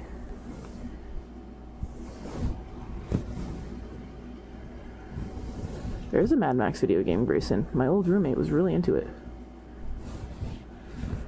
Trashy did not kill someone in calling a Protogen. Kabuki stopped him from doing that. Trying to laugh at the chocolate chip thing. Hey, sometimes we have to admit things that we're not happy to admit. I'm not proud to admit that I store chocolate chips in my cheeks like a chipmunk. But I'm a brave cat for telling you that it's what happened. Do I need a new chair? No, I don't need a new chair. I just kind of wish this one was on wheels. Olive hate gang. Yeah, let's go. All my homies hate olives. I actually like this chair a lot. I got it from IKEA. I use it when I'm filming in there. It folds up really nice. I could store it easily for space if I'm like standing for a video. It doesn't squeak. Like I'm wiggling around a bunch. It doesn't squeak like my other chair. I have my actual computer chair that I just use. I stopped doing it for these streams because it squeaks a lot, and I use my recording chair. But yeah, this chair is fine. Kind of craving pickles. Oh, Irish. Oh, another one that I just can't do. Olives and pickles. Oh, but I will say this, pickles are not as bad. Pickles are not as bad as olives. I will give you that. I have a weird thing with pickles. I like the idea of them, right? Like, I like the taste of pickles. Sometimes, like, when I go to, like, a deli and I get, like, a sandwich with fries and they give you, like, the pickle slice on the side, I take the pickle and I, like, squeeze the juice over my fries. And it's so good. It's so good. But just, like, eating a pickle in the raw? No. Eating pickle just skeeves me out so much. But the thing is, I like the taste. I love the smell of pickles. So good. Eating a pickle? Nuh-uh. Can't do it.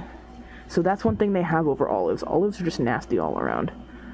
Pickles and olives are shunned. Oh, man. Can't stand olives. Good. Pickles on a sandwich or burger, good. Oh my god, I don't know how anybody puts pickles on a sandwich or burger. Oh, man. Any tips for ASMR? Do triggers that you enjoy. Really. Especially when you're just starting out. Do something that's fun. Just have a good time. And, like, another good tip for ASMR that I always have to remind myself, don't record it when you're not relaxed yourself. Like, get yourself in a nice, relaxed, calm state of mind before you start filming. Because it'll just make your video, like, exude that aura a lot better if you're also in a good state of mind. Like, I try not to record them in a bad state of mind unless I really have to. Just because the video is never as good. I like burgers too, Chuck. I agree.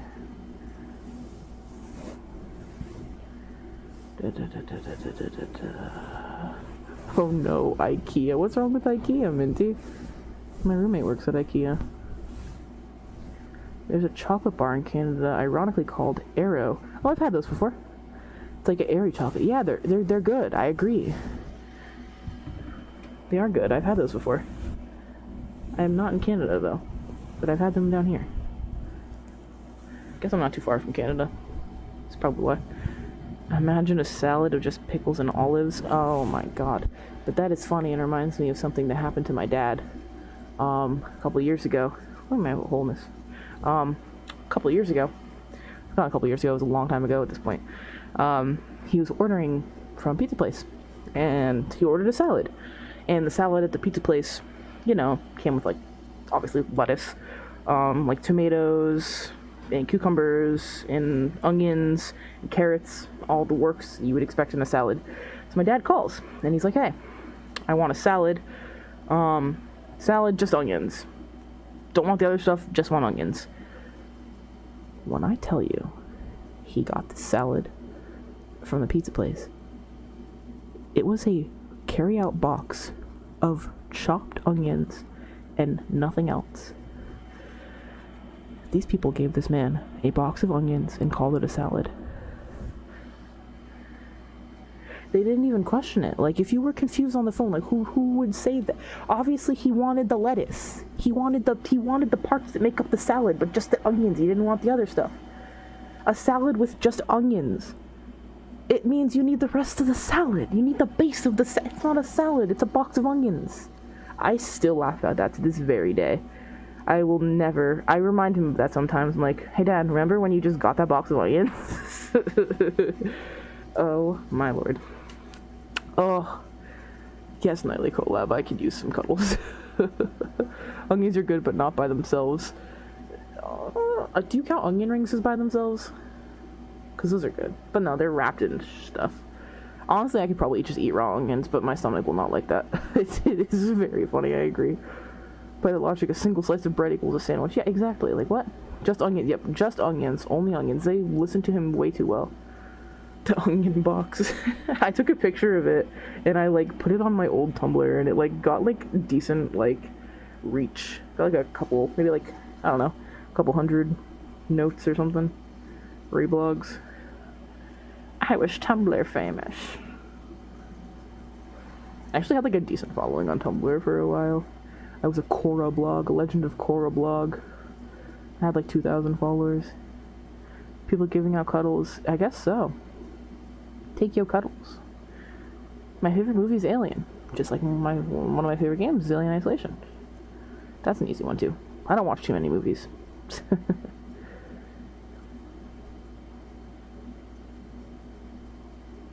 Oh, hey, douchebag, I just want a plain hamburger. Gives only burger patty, literally that. Rickle pick.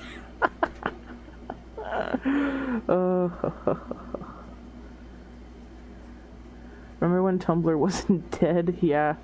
Tumblr is junk. Use mailing lists. Avatar Last Airbender and Legend of Korra are both very good. I will not hear Legend of Korra slander. I will not. My favorite Alien movie is the first one, although the second one is also very fun, but in a different way. Any more inconvenient? Would there be anything more inconvenient to Fursuit than a xenomorph? Ugh, I would love to get a xenomorph outfit, but I would have to lose some weight first, because I feel like a fat xenomorph would just be very strange. I prefer if you let me use emoticons YouTube. YouTube chat is really lame with the emotes. Wish more math equations involve food. I wish less things involved math equations. My partner goes by Waffles online. My favorite restaurant? I don't know. Probably, we have a lot of really good local restaurants. My favorite, like, I guess, chain you would expect to find anywhere. I like Texas Roadhouse a lot. We go there. Oh, there's one down the road from us. We go there all the time. But my favorite restaurant is probably, like, a local pub that's, like, right down the road from us that we go to sometimes. It's a little expensive, but it's always nice to go there. They have adult Capri Suns. It's literally just, like, a giant Capri Sun with alcohol in it, and it's insane. They literally call them adult Capri Suns, and it makes me very happy.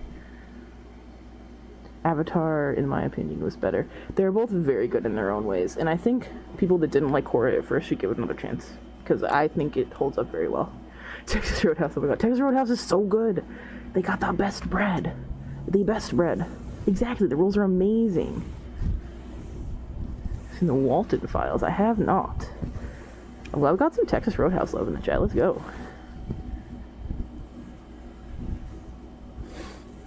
I want an adult Capri Sun. Highly recommend. You can, hey, make one at home. Let's see why not. Just take a bunch of Capri Suns, put them in a bag, put some your alcohol of choice in it. There you go.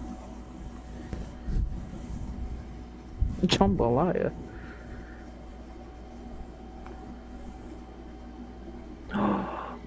Lime, I'm so happy you loved the Seeing Double video. That was another one I forgot. That was another one of my favorite videos to make.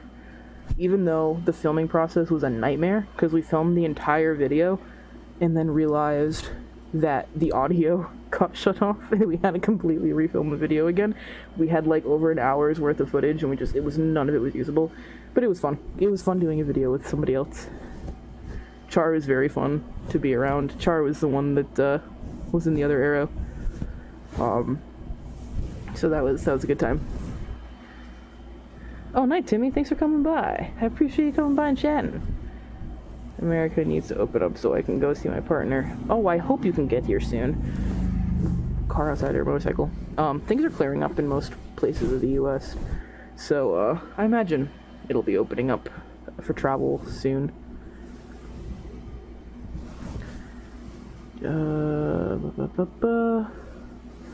Catch them on stuff. Skittles vodka. I have heard of that before. I think my older cousin made that at one point. Just like made Skittles vodka. I didn't have it though. Thoughts on Filthy Frank? Another time. It's just my thoughts on Filthy Frank. Like from another time. Not like I'm gonna give my thoughts another time. I just mean like Filthy Frank was from a whole nother time.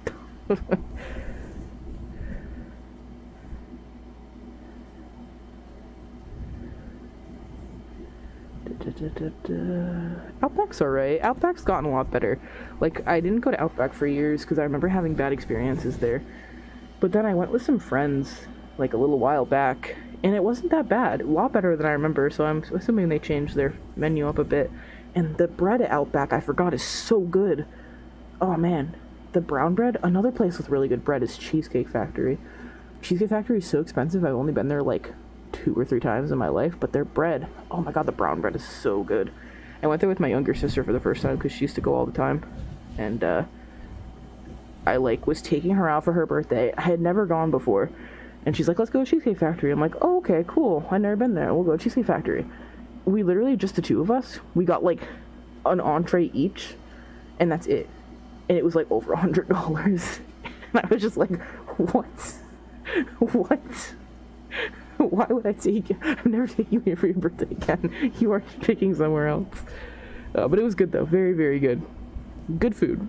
Probably not worth $100 though.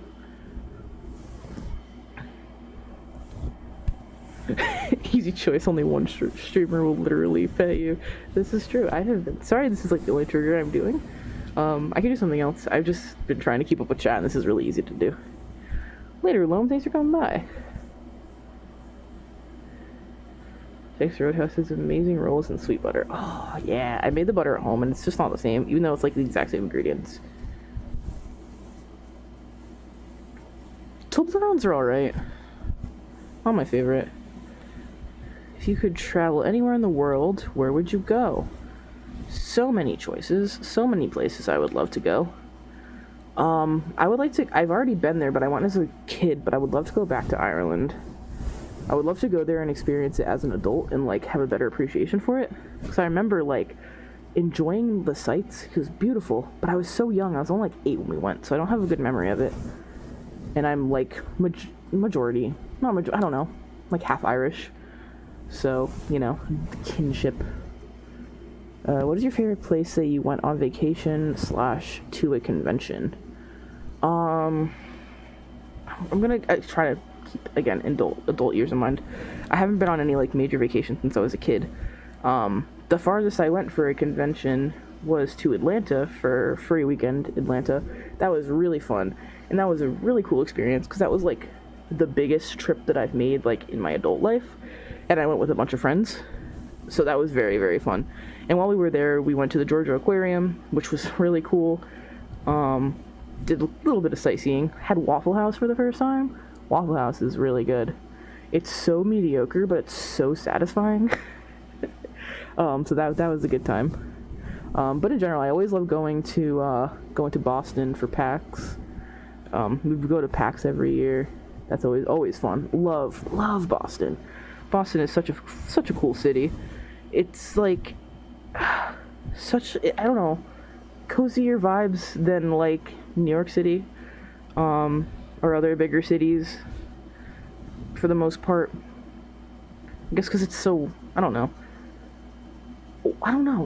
It just feels cozier. It has a smell, though. Definitely has a smell that I'm not the biggest fan of. Whenever we go and I bring somebody for the first time, like, you're going to smell Boston for the first time, you're going to realize Boston has a scent. It does. Waffle House is a lawless place, but I love it. Yes, when we went to FWA, it was the year that Mystery Skulls played a concert there, which was super exciting. I went to the Mystery Skulls concert in suit. I was fursuiting the entire time, and it was so fun, but I was dead, like, literally dead after. I was so tired. So we all went back up to the hotel room, and everybody was like, all right, what should we do for dinner? It was like 2 a.m, and I was like, I do not want food. I am going to bed. And I passed out. So the people I was rooming with, which was Waffles and Char. I was rooming with them. They were like, well, we're hungry. Let's take a walk to Waffle House, because it's the only thing open. And in the morning, when they told me their trip to Waffle House was a nightmare. It was the scariest thing they ever experienced. They went there, and there was, like, I guess a homeless guy was, like, aggressively, like, going after them, and, like, going after everybody that passed by.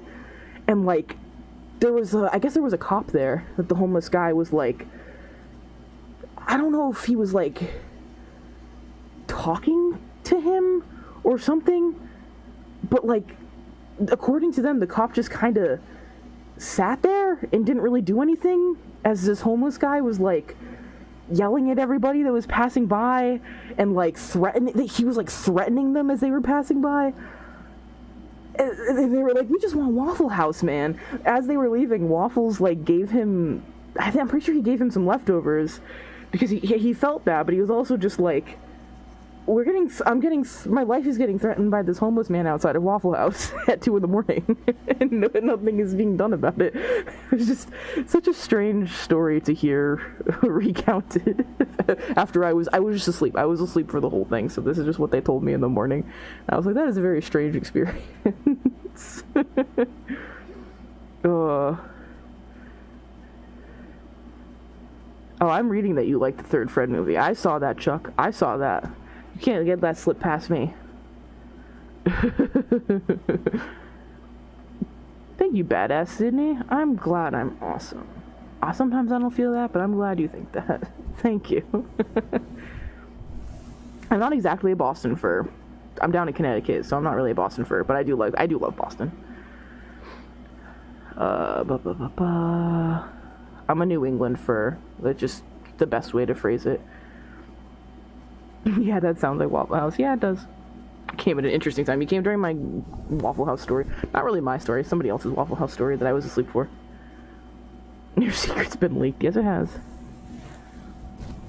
Waffle House is a bit of a crap hole, but it's like a comfy crap hole. All the people are so nice.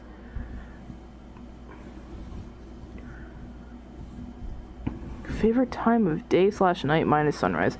I like the evening times. My body does not like the evening times. Like right around now, even sometimes a little earlier, my body just starts to shut down. I get so tired. I generally like I like early mornings on like weekends where I can get up but not feel like I'm pressured to have to like really do anything. I like waking up like early when the rest of the house is still asleep and I kind of just like have a moment to just kind of like chill. Like I'm not really a morning person, but that's always like a very comforting time, I guess.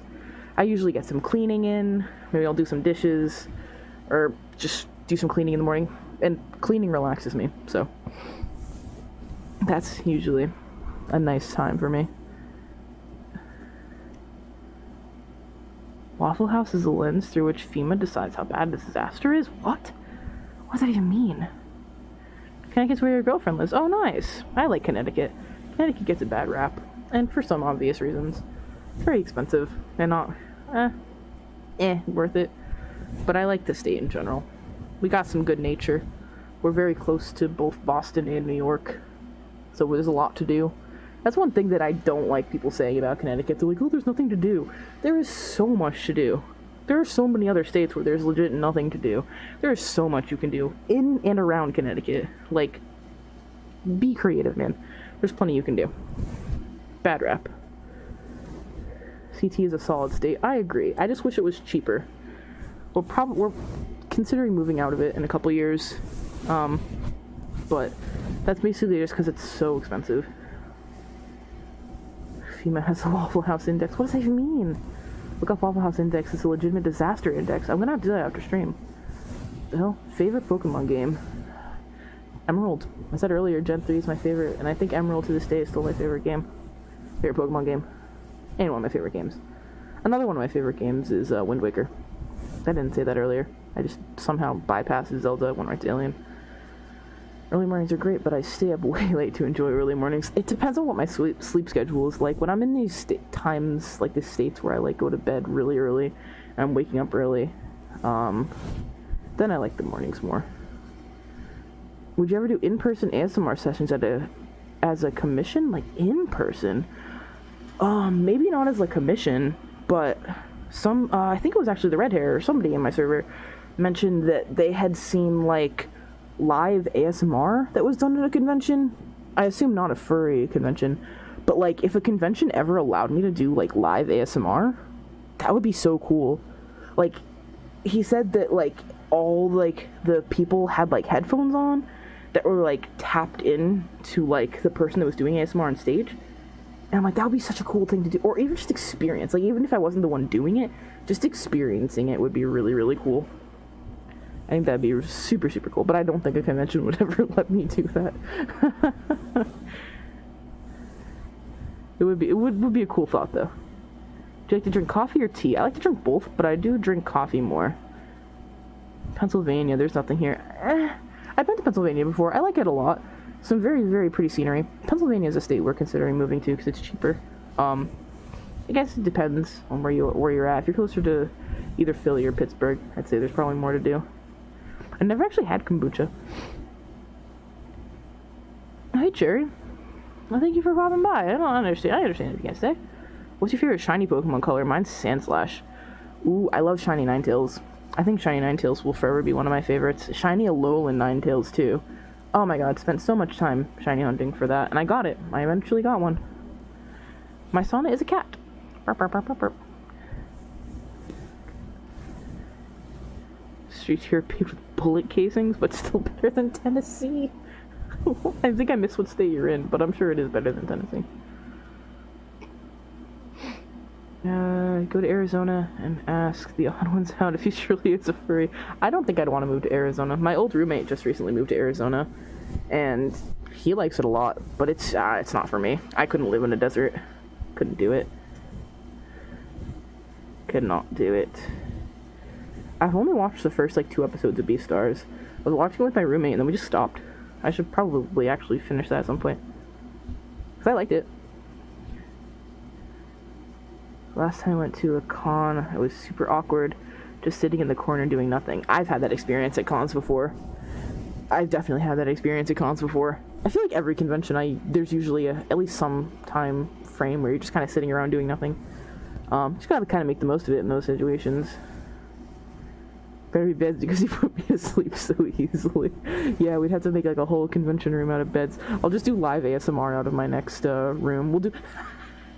I'll do a furry room party, but it's an ASMR party, and everybody just gets sleeping bags and sleeps on the floor, and I'll just do ASMR in the hotel room. Oh, furries get up to some crazy stuff in their hotel room parties. Meanwhile, it's just me whispering and people sleeping around me. That would make for an interesting furry room party. I played Silent Hill on the channel. I've been playing through all of them. Finished 3 a couple months back, and I'll be playing 4 soon. For the first time, too. I hadn't played them before. Silent Hill is amazing. Another fantastic series. Love it to death. Codebit said Zootopia or The Lion King. Lion King 100%. 100% Lion King. I love them both, but absolutely Lion King. Way better. Water or lemonade? Water. I don't really like lemonade.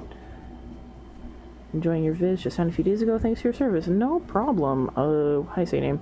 Shapoingle? I like the name Shapoingle. Interesting. Oh, it's Jazargo. Hey, Jazargo. No worries about being late. I'm happy you're here. One of my favorite Khajiit.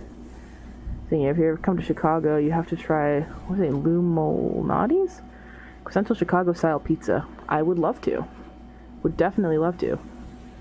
I would be down to visit Chicago. I've heard there's some cool stuff to do there.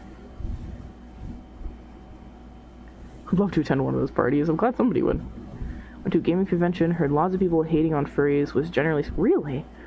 Every gaming convention I've been to has, I haven't had any issue with people hating on furries. Very strange. Sorry you had that experience. There's a bunch of people everywhere on the floor of the room. That would be a sight. Yeah, people would probably think that, something had just transpired, but it's literally just I put everybody to sleep. That'd be so funny. Silent Hill 4, the room is certainly different. You're in for a treat. I know a little bit about Silent Hill 4. I watched, part of a Let's Play years ago, so I kind of know what to expect. I know it is a lot different experience, but I vibe with it. I vibe with it. I'm excited to play it. I'll probably start that soon. I said ooh so much, but I'll say it again for you, cheesesteak child. Oh well. Oh well. Oh well. Oh well.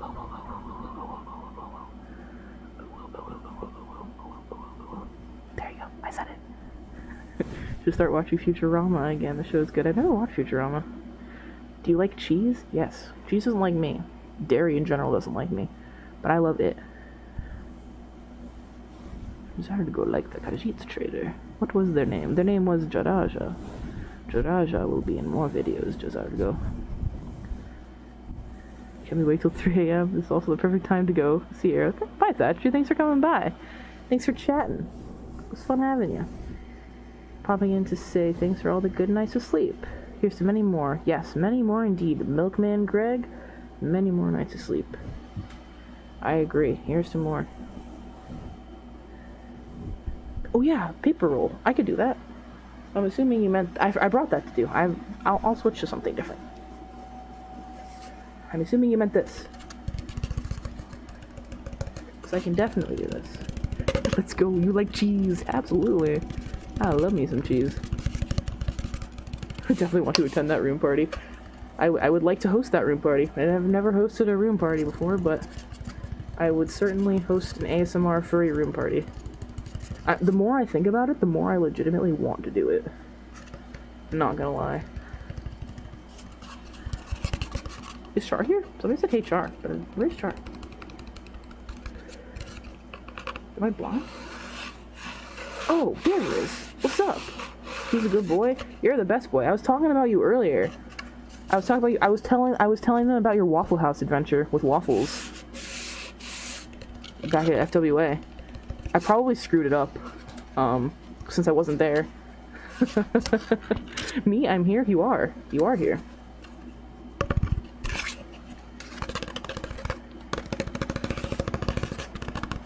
What made you a furry? Probably the Lion King and Warrior Cats.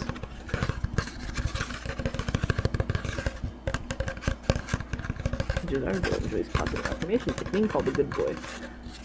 Jazargo is the best boy. What cons will you be going to? I try to go to Furpocalypse every year. It's unfortunately canceled again this year, which sucks. But I'll be at Furpocalypse again next year. We go to PAX East every year, up in Boston. Not a furry con. Really the only furry con that we consistently go to is Furpoc. We went to FWA, but I don't think, maybe not, probably not next year, but we'd like to go again at some point. When funds are better for us in general. And then we go to Kineticon, also not a furry con, but I typically suit there because there's a lot of New England furs that go to Kineticon. It's a fun con. I'm going to be going there in September for Saturday, just one day. Arrow me a furry. Oh, let's go. Creating more furs. A lot of like, I guess new generation furries got into the fandom from FNAF. Very interesting. Who would win? 100 video game CEOs or 100 million video game pirates? Definitely the pirates. I don't think 100 video game CEOs could take on much of anything. They're a bunch of chumps. Hear about all that nonsense going on in Activision Blizzard? Yeah, I'm pretty sure anybody could take on these losers. Are you in Oklahoma? Or are you just telling me a fun fact about Oklahoma? Randomly, a local big furcon started happening called Anthro Expo, and it's the first one I went to. I've heard of Anthro Expo before. It's a bigger one. I didn't realize that was in Oklahoma. Take Pyramid Head in a 1v2 fist fight with a partner of your choice. Do you think you could take Pyramid Head in a 1v2 fist fight? Okay, I definitely couldn't on my own, but I'd have to think of my partner. I'm gonna say a very fitting partner who could probably take on Pyramid Head would be Nemesis. So if I have Nemesis on my side, I'll probably be alright.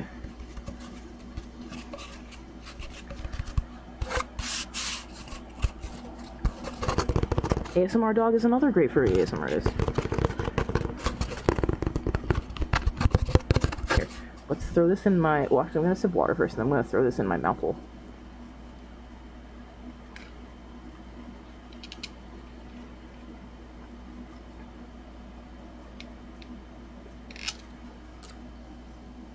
My opinion on coyotes? They're great. We have a lot of them here, though, and they're kind of like terror to, like your pets and stuff, but I like coyotes in general. Alright. Let's do this. I'm gonna be talking into this for a little bit now. Really don't like the trend with mouth sounds in the furry ASMR community's mouths. It's very much different from the kind I usually like. I'm not a huge mouth sounds person in general, but people do like them, so I do them whenever they are like heavily requested. Personally, I'm not a huge fan, and I avoid those videos like when I'm watching ASMR, but I understand some people do like them. It's a long spiral tube water bottle, a real savior at cons. Yes, it is. Char and I have both benefited from the squiggly cup at conventions. Jazario has a coyote friend. He is cool. Let's go. Nemesis who hunted down furries instead of STARS members. That's interesting. Might get a suit when you move out. I hope you're able to get a suit when you move out, Drew. Just shouting furs all over raccoons. Yeah. furs. Oh, I'm sorry. I will whisper into the thing. It's hard for me to tell. I don't have headphones on. I'm not monitoring it. The audio playback this time. I didn't realize when I upgraded my PC last week, my new motherboard doesn't have Bluetooth built into it like my old one.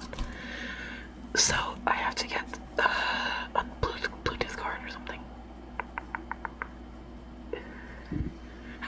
Oh, Mindy, hate to bring it to you. It is 100% the Cow Chop Squiggly Cup. It is 100% the Cow Chop Cup. Waffles got it back when Cow Chop was still a thing. We were very big Cow Chop fans.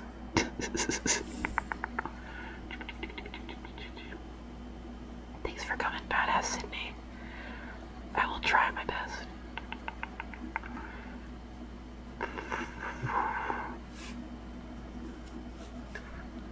Fur in the mouth ASMR. And potato L-tier muscle. Assuming you meant Mike. Bye-bye, Jay. Thank you for coming by.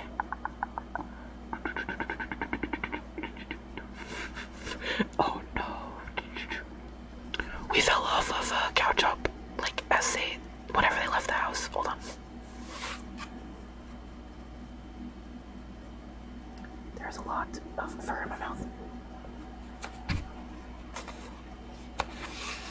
But yeah, as soon as they got kicked out of their house and moved into the barn, and then they moved into the warehouse, I think we didn't really care for the videos anymore. But the videos in the house are like a classic.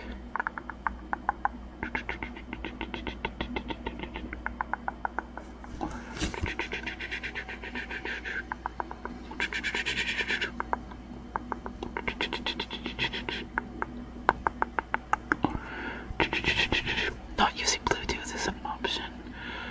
OpenBSD actually dropped support for Bluetooth. It's hard to do things that aren't Bluetooth when you're wearing a fursuit head, though. I would have to get headphones with a very long wire, and even then, I would still be tethered in a way that I would prefer not to be when wearing a fursuit. So if I could have Bluetooth, I definitely prefer it.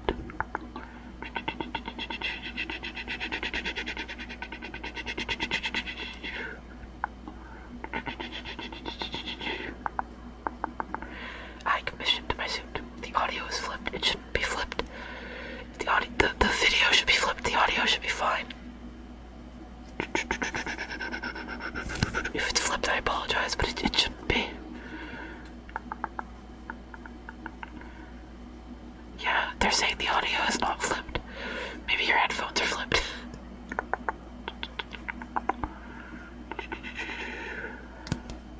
Yeah, I agree, Mindy.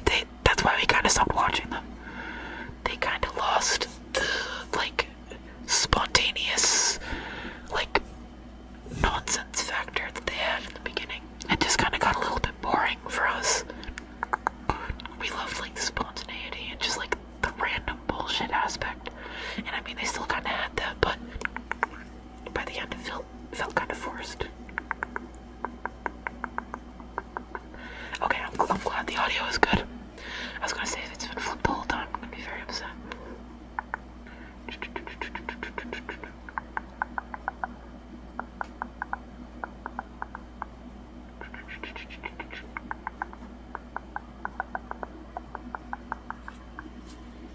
You should probably get your charger, Ryan. Just saying.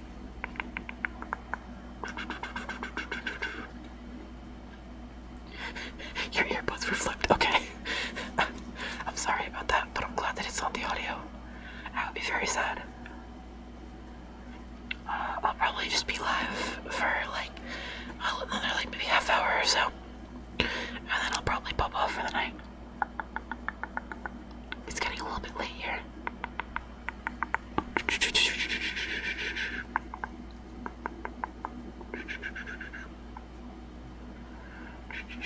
Talk about a bra moment.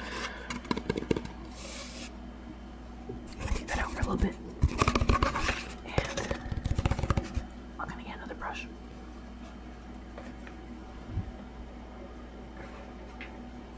Oh, actually, I'm gonna take this off. I have. Hold on. Gotta take a sip of water. Actually, one second.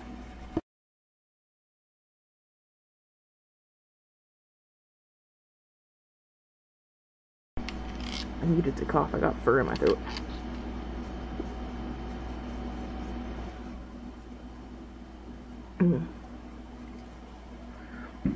It is 9:12 p.m. right now for me. Somebody shooting fireworks off? Always when I'm filming, there's fireworks going. I have some gloves here. I'm not gonna put them on my hands, but I'll do some like this. I'll do some like sounds like this with them. I'm gonna take this cover off though. With some nice sounds. I would put them on my hands, but I don't know if I'll be able to get them on because my hands are kind of clammy. And these are very small gloves that are very hard to fit. Half the time they break. They're very, very crappy gloves, but they kind of make good sound anyway. People shoot fireworks off here literally all the time. Constantly.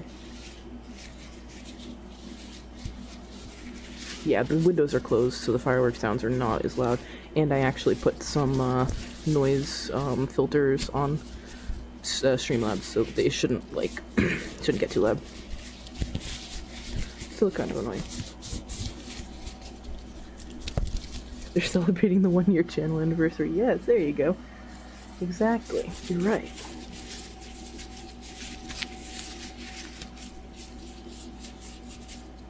People just shoot them off all the time. Always. Yeah, Maine and Connecticut are the same time zone. Ah, clammy hands. Gotta get them scalloped instead, yeah. Gotta get scalloped hands. Alright, Char. You pet the kitty. Nice. I love the sound of, medical roleplays where they use the latex gloves. Such a good sound.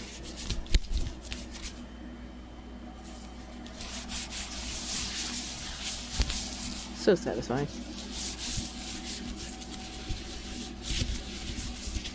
I appreciate all the well wishes and the congratulations from everybody tonight. I'm sorry if I'm definitely missed people throughout the night, but I appreciate everybody very much for congratulations and being around, enjoying the content. I enjoy making the content very much. Sometimes post ASMR vids, it's so relaxing. Isn't it relaxing? It's so relaxing to post ASMR. Or just create ASMR, I guess, in general. So nice. Oh, you're on the bus right now. Didn't realize you were working tonight. Sorry about that. I'm glad you're heading home, Shah. Shraga would love to see you. So, positive affirmations and petting by Jaraja. That'd be very nice. The next video of Jaraja that I'm planning to post, will be less of a roleplay. Well, kind of roleplay. But more of a general relaxation video. Because I really want to use the paws more with the clicky claws. So I want to be able to utilize that for more. So more laid back, more trigger focused than just a general roleplay. I'm excited for that. The maker who worked on the paws was very, very cool. Super open to the considerations for me doing ASMR with them. That was one thing I mentioned. I'm like, if you could add as much dexterity to the paws as you can. I know that's tough. Paws in general don't have the best dexterity, but anything you can add to make it a little bit better would be great, because I'm going to be making ASMR videos, so the best grip I can get, and they specifically didn't put stuffing in the pads, which helped a lot, and they used a specific material for the paw pads. It's a little bit grippier than the material they usually use, which was really, really considerate. I didn't even mention the material. They just were like, hey, they figured this would work well, and it does. It works really well. Makes a really good sound. And yeah, they were just super considerate of me using the paws for ASMR. Kept that in mind in making them. And the claws it was their first time making claws with the quicks inside. That's like the skin, I guess, that's visible like within the claw. So the claws are translucent and you can see the quicks inside of them. And they did a lot of like what's the word? Not like quality test, but like, you know, trial and error, trying to get them to work. This is a word that is escaping me right now. And they did it. It's the first time they did it, and they did a really great job. I appreciated them going the extra mile, I guess, to make sure that the paws were exactly what I was thinking, and they did. They definitely were. Most YouTubers take 2 or 3 years before they get popular, but Arrow did in less than 1 year. Well done. Thank you. Can't wait to see Raj's paws 2.0. Yeah, so that was this is actually, that's why it took so long for me to actually get to use Jiraja in a video, was because I had originally commissioned a different maker to make the paws, and I kept having issues with them. They weren't like the worst. They weren't the worst to work with. I don't want to like slander them or anything. It was fine at first, you know, communication was fine. I ended up getting the paws later than I had anticipated, like, you know. I'm not going to get too into it. I really don't want to get too into it. But they were too small. I couldn't wear them. Couldn't fit on my hands. So they're like, oh, send them back. You know, I'll fix them up. Should be easy. So I sent them back, you know. I paid, you know, out of pocket to ship them back. And I just didn't hear anything from them for like months and months. And like, it was a struggle trying to get any sort of update. They said it would be quick and easy to fix, but they never fixed them. Sent them back randomly one day. They just showed up at my doorstep. They were the same. I can't use them. The quality's good. Like, you know, they're really good paws. Well made. I just can't use them. I'll probably sell them a little bit. They refunded the paws, which, you know, that's nice. They refunded them. But they didn't refund the what's this term? I paid extra for like a rush order. I paid extra for that. Didn't refund that, but that's fine because I also commissioned a tail and they sent the tail to me, you know, in a decent amount of time. So that's, you know, I'm not gonna, you know, harp on that too much. But yet I had bought all the material for the paws and they only sent back, like what their cost was of the paws. So I'm still kind of out the cost of the materials that was used. So I'll probably sell the paws relatively cheap to try to make some of that back. But yeah, it was a long period of trying to get those paws made.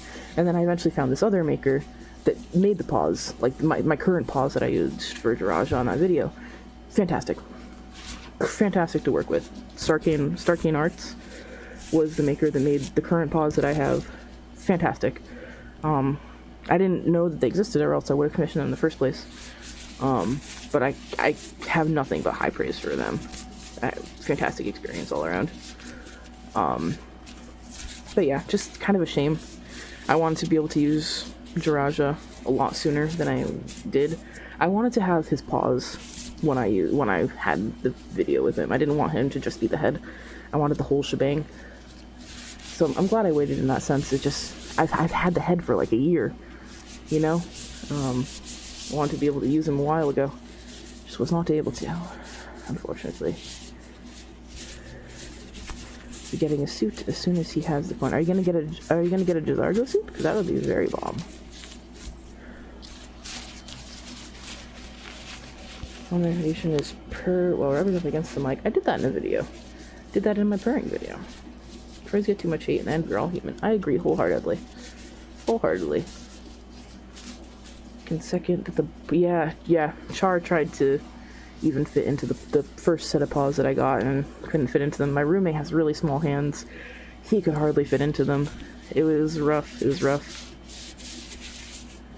These new paws that I have, they're still like they're tight, but like they're good tight. Like they're sturdy, you know, which is exactly what I had wanted. My hands aren't too big anyway, you know, I don't have huge hands. That's the thing too, like my hands really aren't that big. They're really not. They're really small. And I couldn't fit into the other ones. I don't know, just like kind of unfortunate. But, you know, it is what it is. Not the end of the world. I'm not gonna, like, drop the name of the maker or anything. Because they weren't, you know. Not the worst experience I've ever had. Just unfortunate. What games do you think are upcoming for the gaming channel? After I finish It Takes Two with Waffles, we'll probably go on to Halo 2. We like to play games together at least once a week on the channel, and we've been playing through the Halo series. We finished Halo 1 a couple weeks ago, so we'll go on to Halo 2. Hold on one second. Colon brush. Yeah. Halo 2 will be soon. Silent Hill 4 I'll be starting soon. My spooky game of the week slot currently has been Phasmo. With Char, we've been playing a lot of Phasmo, which we'll probably still do that. But I'm gonna be throwing Silent Hill 4 in there.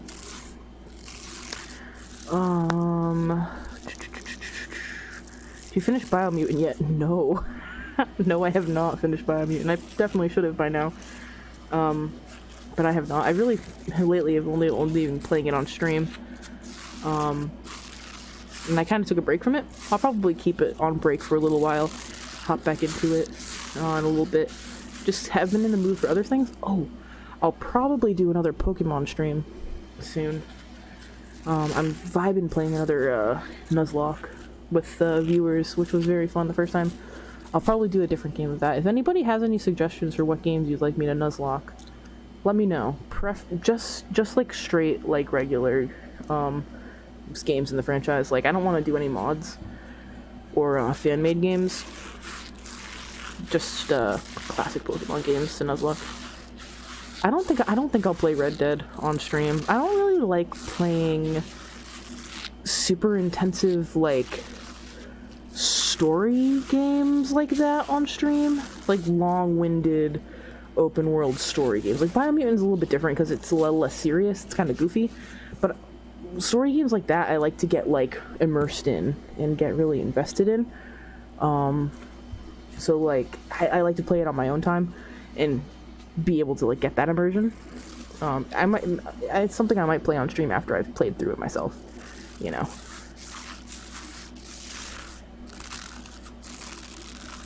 Have you heard of Pokemon Unite? Yes, I have. Waffles has been playing it all day. I watched it, a couple streamers play it. It looks really fun.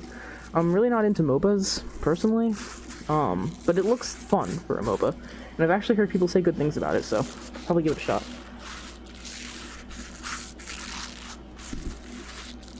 My cat was a boy, so we named him Simon, but later my cousin found out that he was a she, so now it's Simon with an accent, Simone. That's funny. We had a cat when I was younger. We adopted them from the shelter at, like, I don't know, 5 months old, however old the cat is when they're able to be adopted out.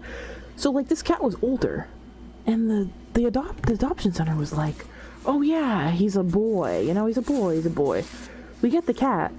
We named him Simba, because, you know, boy cat, we're gonna name it Simba. Come to find out, when we went to go get Simba neutered, the vet was like, Simba is a Nala. Simba's a girl. So somehow, for months and months and months at the shelter, they just didn't realize that the cat was a girl, and to this day, I don't know how they didn't know that. That seems like something that is quite obvious to tell. Especially having the cat for, like, months. Very strange. Non-binary cats, yeah, basically.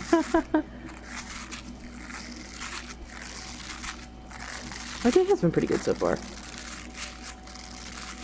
Oh, another thing I'm going to be doing on stream, coming up next Saturday, I think? Yeah, next Saturday already. I'm doing a Patreon game night. So I'm going to be doing some games with patrons. We're planning to do some, Gartic Phone, which is like a telephone drawing game, and we're going to be playing some Among Us. So if you want to play some Among Us, and some Gartic, feel free to hop on the Patreon. We're going to be doing that on stream. I play off stream sometimes too. I haven't lately. But if you want to hop in and join that, any of the tiers, even the $1 tier, we'll be doing more frequent game nights. I'd like to do at least once a month, do a Patreon game night. That's what I would like to get into the habit of. Thank you, Splotch, if you're listening, for mentioning and reminding me about that. It's something I've been wanting to do. But then Splotch also brought it to my attention. I was like, you know what? Yeah, I should do that. It'll be a big sus. I'll be so sus. How tall are you? I am 5'6". I'm average. No matter what Waffle says, I'm not short. I'm average. Nice suit. I love the color. Thank you, Prism. Alright, I'm going to do another trigger that I think will sound kind of interesting with the mic cover off. It's the back side of the corn brush I think sounds really interesting, so let me know what you think about this.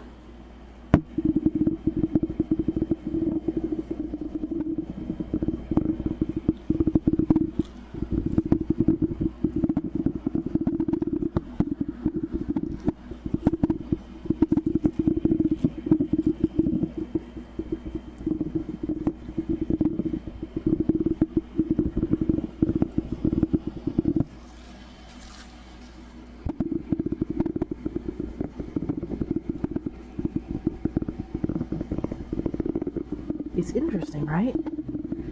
Like, doing it's like, it's another deep trigger, right?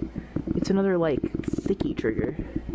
Sounds like lots of little bubbles are popping. Yeah. See, this is when I was testing off stream, listening back on it, I'm like, this sounds kind of good.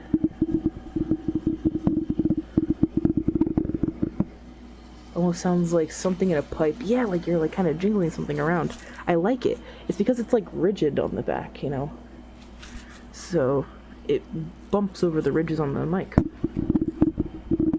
Some unique triggers you could do with the mic cover off.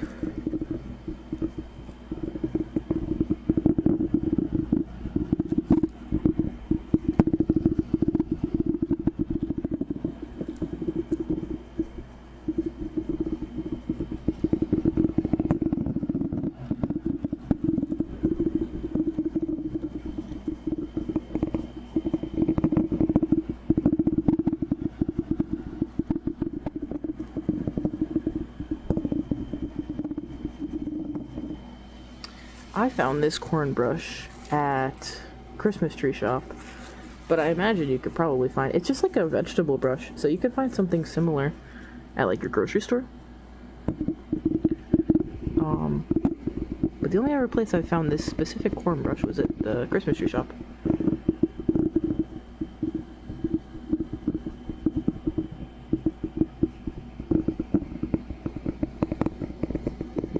Luigi's Haunted Hotel 3. Luigi's Mansion 3 is one of the best games I've ever played. One of the most beautiful games, if not the most beautiful game I've ever played. Waffles never beat it, so maybe I'll play with Waffles on stream. That'd be fun. Love Luigi's Mansion. Luigi's Mansion was one of the first games I ever played on like a console that wasn't a handheld. Here, I'm gonna brush with this side on the off mic too, because it sounds really good also. Really want to start a furry ASMR channel. I have no money for a suit. You don't need a suit, doctor. There's a bunch of furry ASMR artists that just make regular ASMR. Sometimes they just kind of put furry art over it and do audio triggers. There's some furry ASMR artists that just have paws. You don't have to get a whole suit. You can be a furry and still make ASMR. I say go for it. Don't need to even get a whole suit. The first Luigi's Mansion is still my favorite of them all, but the third one is really good. What is on the corn brush right now?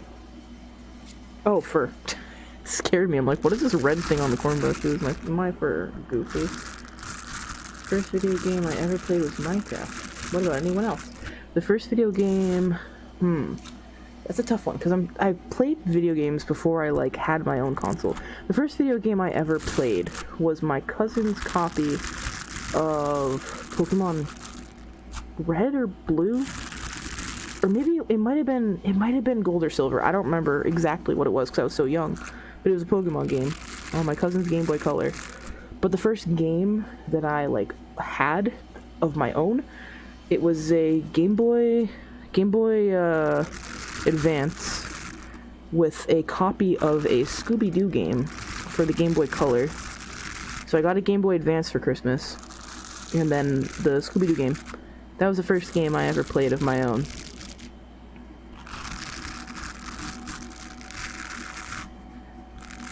It scared me. I was a wimp, but I still played it.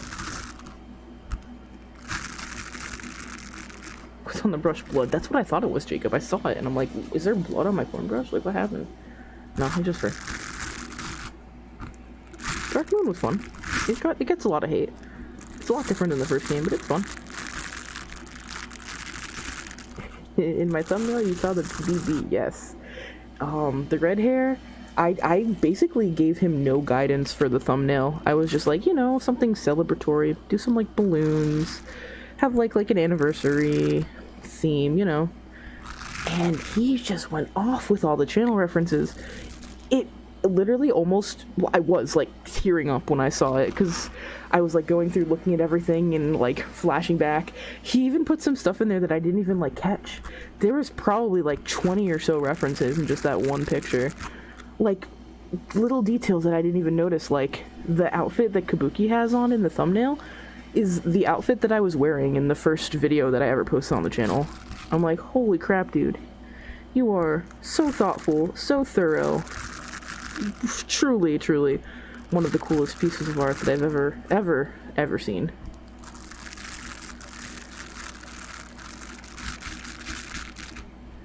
Did you see The Conjuring? The Devil Makes Me Do It. It's not true story. I didn't see the new Conjuring movie, but I do watch all the Conjuring movies. Those are ones that I like to keep up with. I was gonna go with my younger sister. Gonna go take her for her birthday, but then she decided to go on a 2-month trip to New Mexico that was only supposed to be a week, and just didn't come back for 2 months. And by the time she came back, it was out of theaters. So like, she literally just came back like yesterday. So didn't end up seeing that, unfortunately. God, I wish I could just go on a 2-month trip to New Mexico. But alas, not possible. Thoughts on dog snoring as an ASMR trigger. Every dog I've ever heard snore gives me, like, nightmares, so probably not the best. Trying out SFM for the first time, wish me luck. Good luck!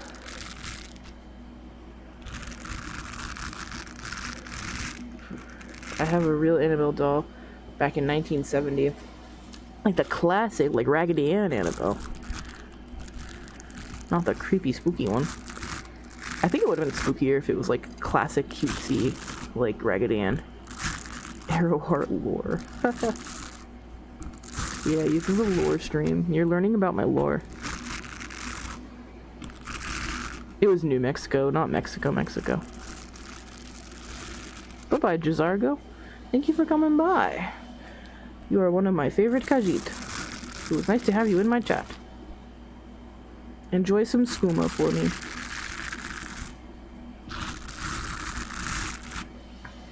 I'll probably just stick around for a little bit longer too and then pop off. But I appreciate everybody coming. I'm sorry again that this was less ASMR focused and more just chatty, but I like to do these more chat style streams. That's what I like to do when I'm streaming over on Twitch. Just vibe and just hang out. So it's cool doing that here too, but in suit. And doing a little bit of ASMR. A little bit different. The next stream I'll do will be more ASMR heavy, but this was fun. Appreciate everybody coming and hanging out. It was a good stream. I agree, Irish. I think it was a good stream. I had fun. Should do nightmare-inducing ASMR, eerie ambient horror music in the background. I want to focus a lot more on, like, horror-themed ASMR come, like, Halloween time. Because, like, horror is, like, my vibe. And I don't do enough of it on the channel. And I would love to. Because I like spooky ASMR. I know it's not everybody's cup of tea, but I enjoy it. I'd be down. I'm doing good. Nick knock? Tick? Fortnite? I'm doing good. Hope you are too. Sorry for butchering your name.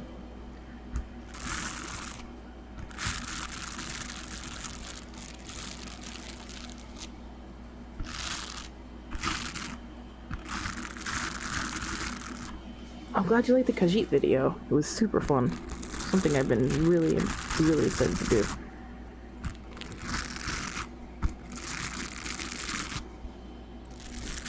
Thank you, Dobrin. Thank you. Many more hours of relaxation coming your way. Horror is love. I agree. And, like, there's something very relaxing to me about, like, a lot of horror atmosphere, especially, like, the atmosphere in the Silent Hill games. There's something very calming about the horror in those games that I think would translate well in an ASMR video. Somebody mentioned when I was playing through that I should do a Silent Hill themed ASMR video, and maybe I'll try to make that work. Oh, thank you, Kumo! Happy 1 year. 2020 was a long, challenging year, but there was a lot of good too.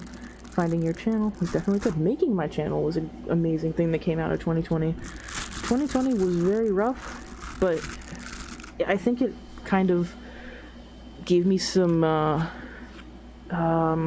insight into what I wanted with my life, what I wanted to do, what makes me happy, and just to do it and not second guess it. And I'm glad that I did. And I'm glad that I've done this. But yes, thank you so much, Kumu. Thank you for all of your support. I really appreciate it. Oh, I don't want to say speak of the devil. Speak of the angel. Here's the red hair. Hello. I was gushing about your thumbnail just not too long ago. Several moments ago. Silent Hill has a calming serenity to it. Yes, it does. It does indeed. Something very nice about it. You're in your seat. Do you sweat a lot, or do you have a fan in the background or something? Well, my AC is going right now, even though it's not a particularly hot night. The AC is going because it gets so much hotter in here. Right now, because I'm stationary, I'm not too bad. This suit has really good ventilation, which is another helpful thing. But at a con, I am soaking wet after like 10 minutes of walking around. I already sweat like a madman, so suiting, I sweat even more. Glad to, and yes, thanks so much. It's a year of amazing growth for me. So that's for a lot of people. Yeah, definitely. I'm glad that there was some positivity that came out of the year that was 2020.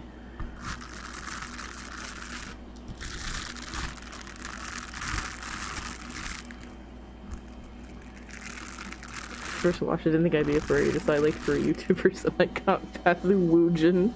You can't fight the furry. It fights back too hard.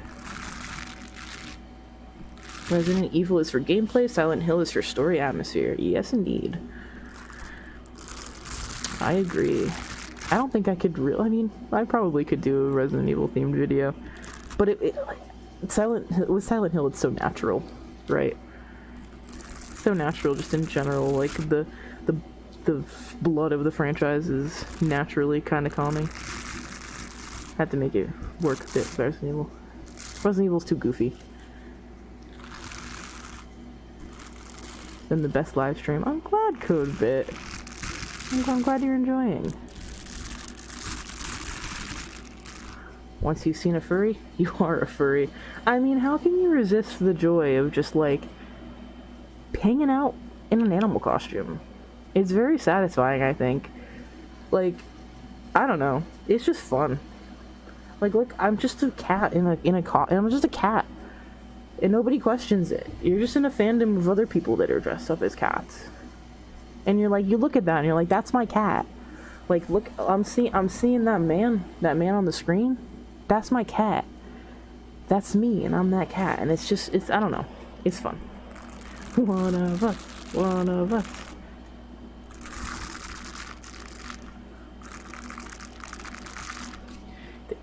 Varric, I have seen fursuits that have... I've seen some really cool, like, puppet-style fursuit heads. I've even seen some fursuit heads with, like, some animatronic type of parts in them. So cool. So very cool. Super, super neat.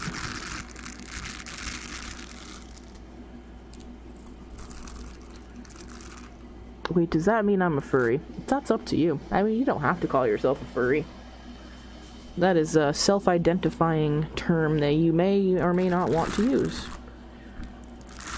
You are what you want to be. Not all my friends are furries, but I'm certainly the main furry of my immediate friend group. Not all my friends are furries either. Some of my best friends are not furries, and some of my best friends are furries.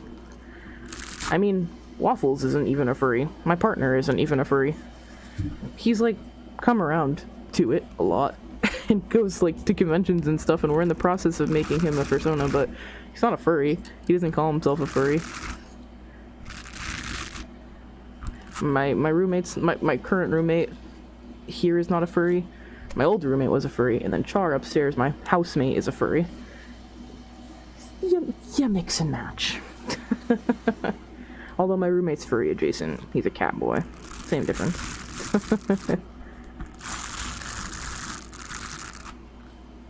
Getting my first fursuit. Oh, Kuma, you're getting a fursuit? Let's go! Nice. I can't wait to see. Anyone in a fursuit around me is just a big fluffy living blanket to me. Fursuit smuggles are the best. Fursuit smuggles. I'm smuggling so much stuff with this giant head. No, fursuit snuggles, especially when you're not wearing a fursuit, so satisfying. So great. We've actually been looking at stuff into the furry fandom. Most YouTubers I watch now are furries. It's kind of scary, but I don't think it's a bad thing. You know, I don't really watch too many furry YouTubers. Like, at all. There's a couple that I watch here and there. But the majority of, like, the media content that I consume is really not furry-based. Like, furry fandom-based. It's just strange. So a lot of people will be like, hey, do you like insert furry YouTuber here? I'm just like, who? I don't know who that is. I am a furry YouTuber myself, but I'm not very familiar with other furry YouTubers. Oh, what's up, Nitro? Hello. Hello. Let's learn more about furries, because you're not a furry, Codebit? I didn't even know that. Well, I'm glad that you like to hang around this furry. The more you know.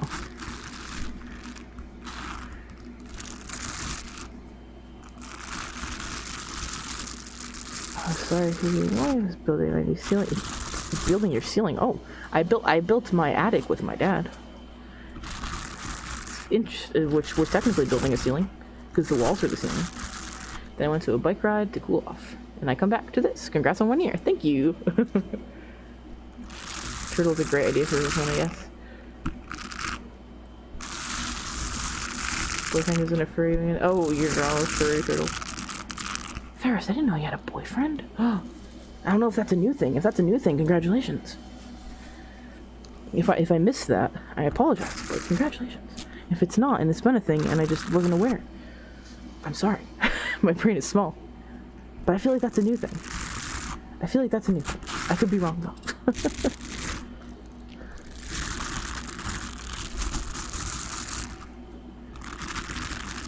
Unless you mean best friend. I don't know. I could be wrong. Call me a furry because of how much I like animals. Them saying I am a furry made me want to be one. Well, that's good. At least you didn't feel forced. You did what you wanted to do. Hey, Melrub. I'm glad you like my ASMR. Thank you. So someday want to go to get a fursuit of my pony soon. You should. Hopefully one day you can. I am live. I'm glad you caught it. I'm going to be hopping off soon, so I'm glad you caught the stream before I popped off for the night. Later, Chuck. Thanks for coming. I appreciate it. January of 2020. Oh, I got you. My bad. Don't talk all public. Got you. At least I didn't, like, miss something somehow. But that's sweet. You should make him the turtliest turtle to ever turtle. Going to sleep this morning to check in. Almost 4 a.m. Oh, man. Yeah. Have a good sleep. Literally adorable you are. Thank you, Carson. Oh, hey, Death. What's up? I'm glad you made it, too. There are so many references in the thumbnail. Was talking about that earlier, too. So many amazing references. Some that I didn't even catch. Alright, let's put the paws back on. Pet the mic a little bit with those to end the stream. I'll keep the fluffy cover up. I'll just brush this. Get a little sip real quick.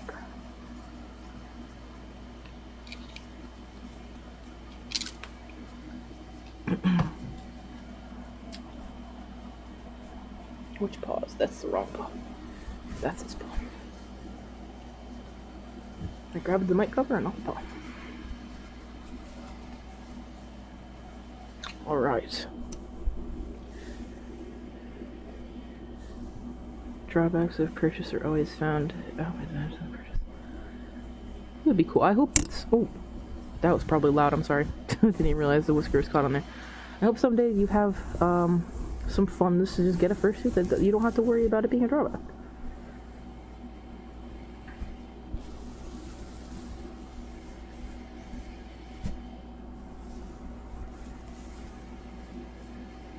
It is super wild that the channel's a year old.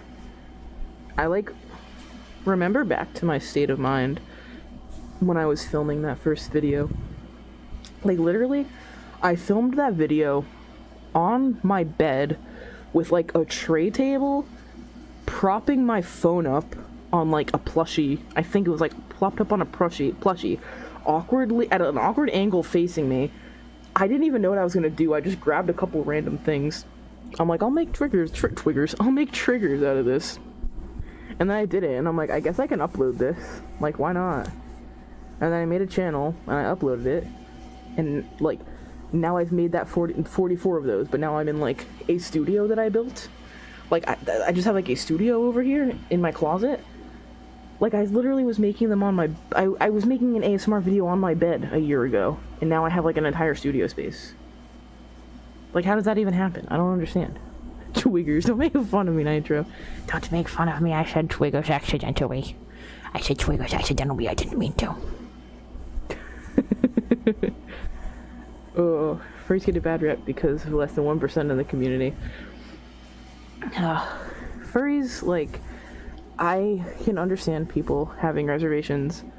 It just sucks that, like, there's legitimate reasons for being, like, a little bit suspicious of, like, the furry fandom, but, like, just projecting that onto every furry you meet is very counterproductive. Because a lot of the stuff that goes down in the furry fandom just happens in life anyway. Like, I remember, like, kind of gruesome, I'm not gonna get into too much, but, like, there was, like, some furries that, like, killed someone a year ago or something, and people were like, wow, I can't believe furries killed someone, like, furries, like, I can't believe these furries killed these people, blah, blah, and it's like, they were just people that killed, like, they just happened to be furries, right? Like, it just is a thing that happens with people in general, like, it's not because they're furries. That's the thing that annoys me. It's like, oh, these people are bad, they do these bad things because they're furries. It's like, no, they're just bad people that happen to be furries too. Like, I don't think there's, like, a bigger amount of bad people in the furry fandom. I think it's just a very big fandom, and so you hear about a lot of bad things that happen, but it's just because it happens a lot. The Twiggers trigger, please make that a video. Okay, I'm gonna make a video with Twiggers. Go to first I once heard, instead of aiming for the moon, being among the stars, aim for the car park, somehow be in space. That's a good phrase, Ferris. I dig that. Thank you, Arthur. Thank you very much. I love you guys too. Very much so. Furry fandom's a large group, and large groups inevitably contain some turds. This is true. Very, very true.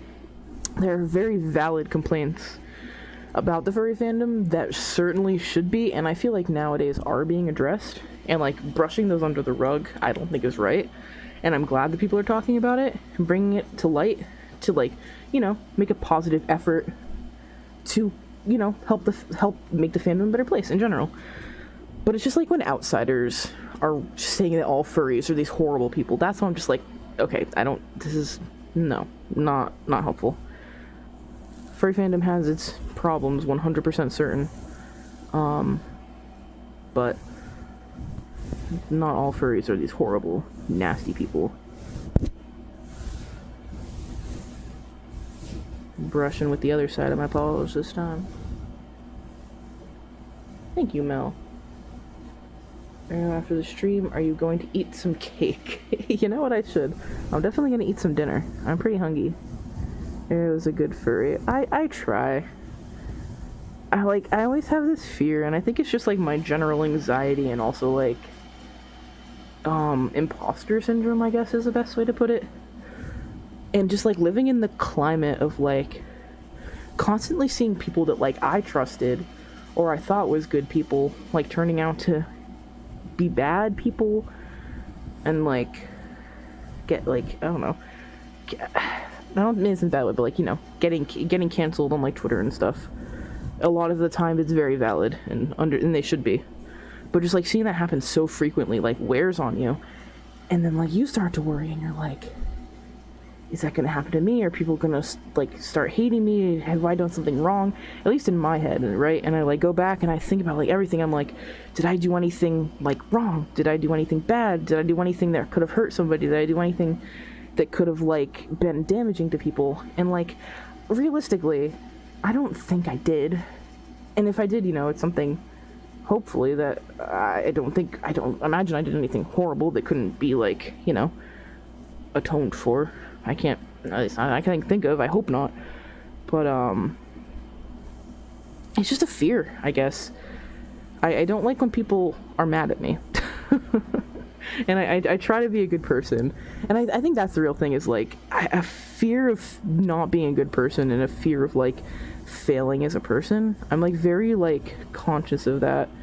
And I don't want to do things that hurt people. I try my best not to ever intentionally cause any sort of pain to people.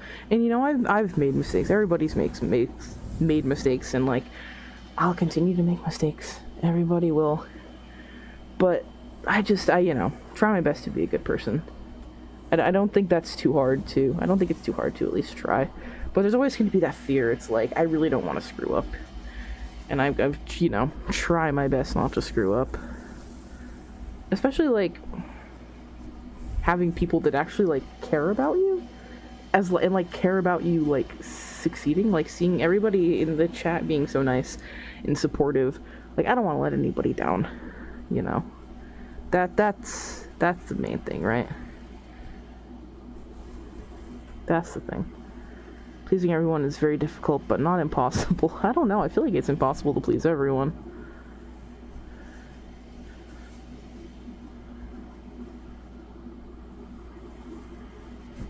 People nowadays are zombies to the media. Sometimes I just feel like I'm just too easily influenced. Yeah, I'm not trying to please everyone. I just don't want to hurt anyone, really, is the thing. I don't have to please everyone. Not everybody has to like what I do. I just don't want to hurt anyone.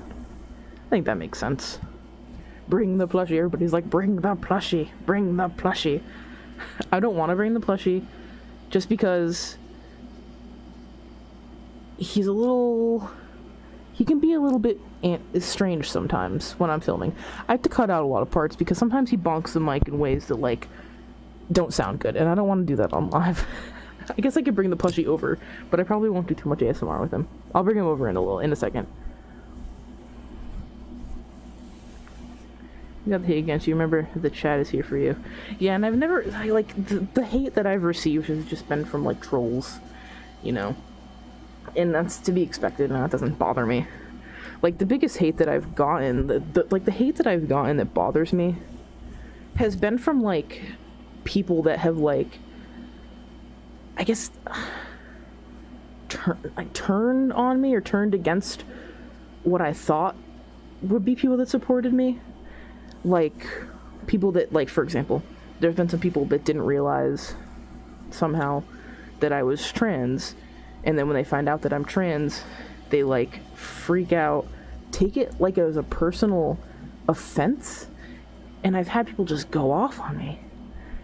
And that hurts, especially when, like, they were nice people that I thought had my back, you know?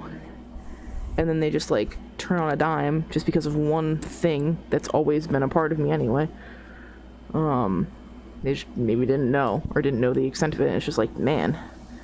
So that's, like, the type of hate that I've gotten that, like, that's what hurts the most. And it doesn't happen that often. I will say it does not happen that often.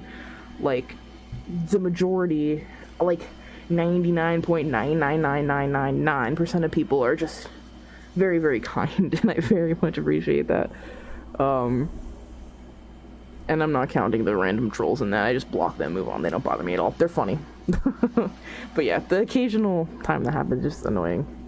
Haters are haters. This is true. And ultimately, I don't really worry about them too much.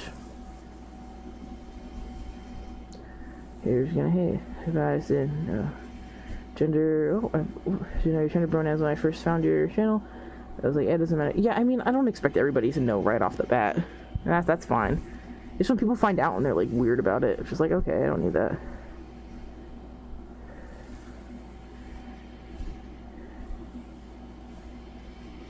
One thing I do like about the furry community is just how diverse it is, and in general, like, I haven't gotten much of that reaction because most people, at the very least, are like open to learn about that type of stuff and understanding.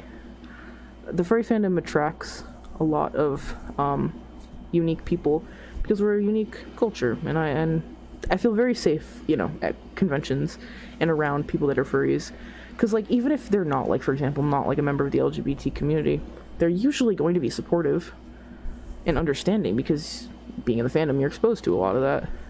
So that's what I really love about the fandom, is the acceptance on that front that you don't normally experience in day-to-day life. Forget about them. Think about your loving fans. Yeah, I don't think about them too much. I don't give people like that the time of day too much. Little Thermal, have a good night. Thanks for coming by. Fascinating how diverse furry community is. Yeah, it is, but it makes sense to me.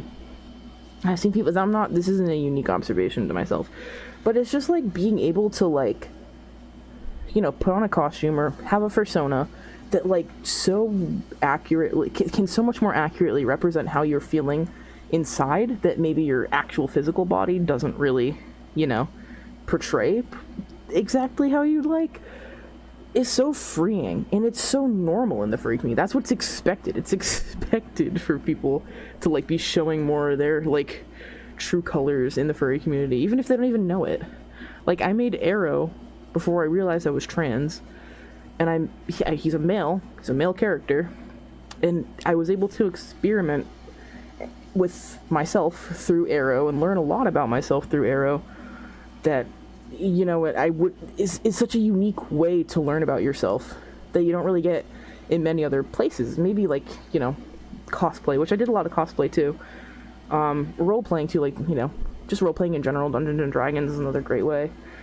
Sometimes people will use to experiment. Just nerd culture in general, or like, you know, playing an RPG, picking the opposite gender than you are, like, you know, if you are, for example, trans, or getting able to experiment with like sexuality through like RPGs and stuff. You can romance a character of the same sex. A lot of people realize that way. They're like, oh, this feels right. Like, it's so cool. And that's why I'm like getting back to the furry fandom. You're able to put yourself in the shoes of somebody else to learn more about yourself. Like, that's why when people are like, oh, the furry fandom is so fake, people put on these costumes because they want to get away from their real self or whatever. And it's like, no, it's the opposite. People are putting on these costumes to get more in tune with their real self. Like, that's what's so beautiful about the furry fandom to me. That's what I find really, really cool, fascinating, and unique enough to the furry fandom in adjacent type of spaces. Very, very cool. I'm like going off on like very what's the word, cheesy rants, I guess, but it's just like random thoughts that I have a lot, you know, just happy feels. Bye-bye. I don't know how to pronounce your name, but Cora? Goodbye, Cora. Thank you for coming. Yeah, exactly. Nitro represents you. There you go. The person you would like to be. Exactly. Doesn't care about what people say. And job in the culinary line of work. Yeah, there you go. Exactly. Regarding the verse of the furry fandom, just remember to write in the first person. Some people hate weird... Oh, wait, what? Oh, right, and if you're referring to yourself. I appreciate the way that you type, Varric. You are one of the most unique and very cool and fascinating and smart people that I've ever met. And truly, sometimes, like, your jokes and your humor, like, brightens my day. Like, sometimes I'll just go to Waffles and be like, look what Varric just said. This is the funniest thing that I've read all day. And I mean this in, like, complete, like, sincerity.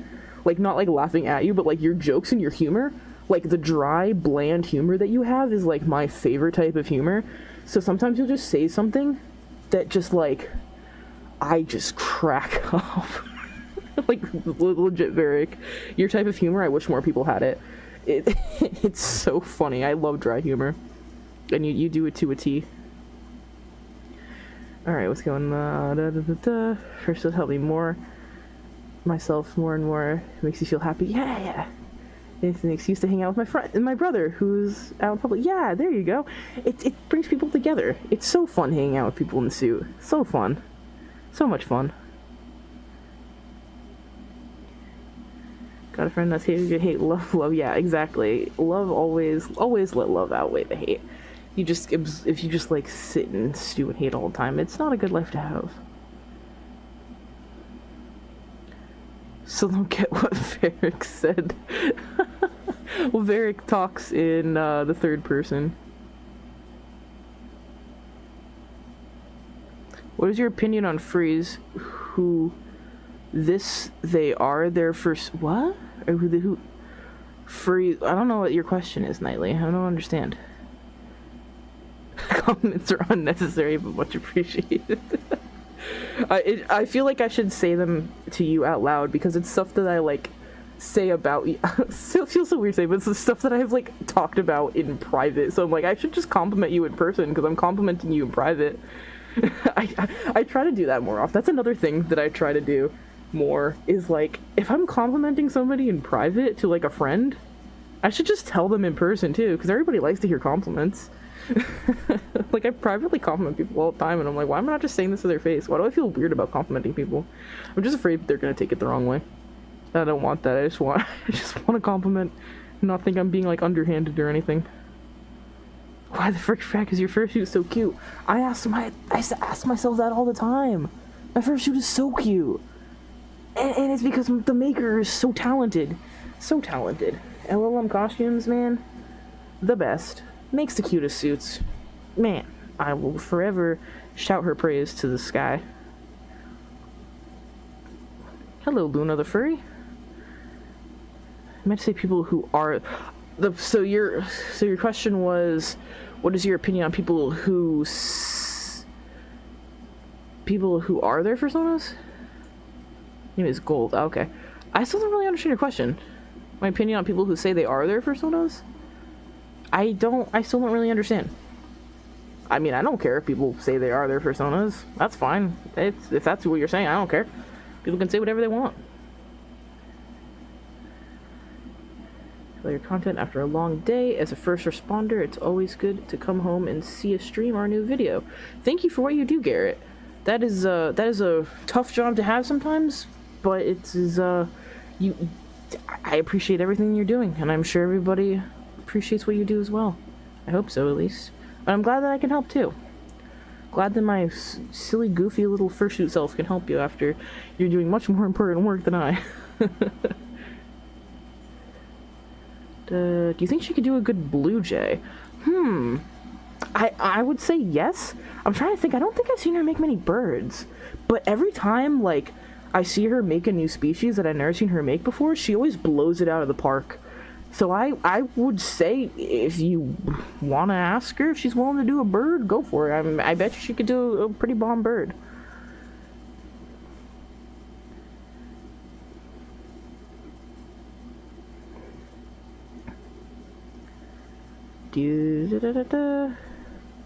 Oh, we're talking about like otherkin. Yeah, that's fine. That's totally fine. I mean, like, yeah. That's totally fine too. Again, like, this furry community is a place that attracts people that want to feel more comfortable in their skin. And if putting on a fursuit or wearing a tail or wearing ears makes you feel more comfortable in the body that you're currently in, do all you can to make yourself feel more comfortable. Because if it's unfortunate for you that that's the body you're in right now, do whatever you can to make yourself feel more comfortable. Makes sense. That's what I have to say about that. Literally just do what makes you feel the most comfortable as you possibly can.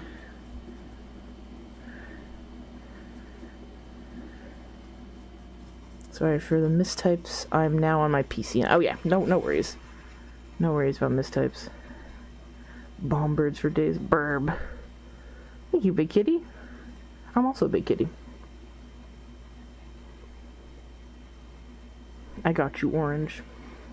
I can't personally befriend every single person, like, because I have a very low energy level, but, like, I will be here for you emotional support-wise through my videos, through my random chatting, through my blabbing, as best as I can, as much as I possibly can. I wish that I had the energy and the ability to personally befriend everybody that would like it, but yeah, I will be here for you as best as I can regardless. I keep accidentally hitting the wrong keys. I feel you, Nightly.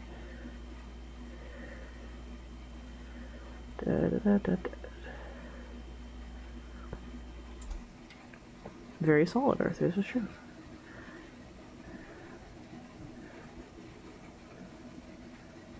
Spelling is hard. That's fair.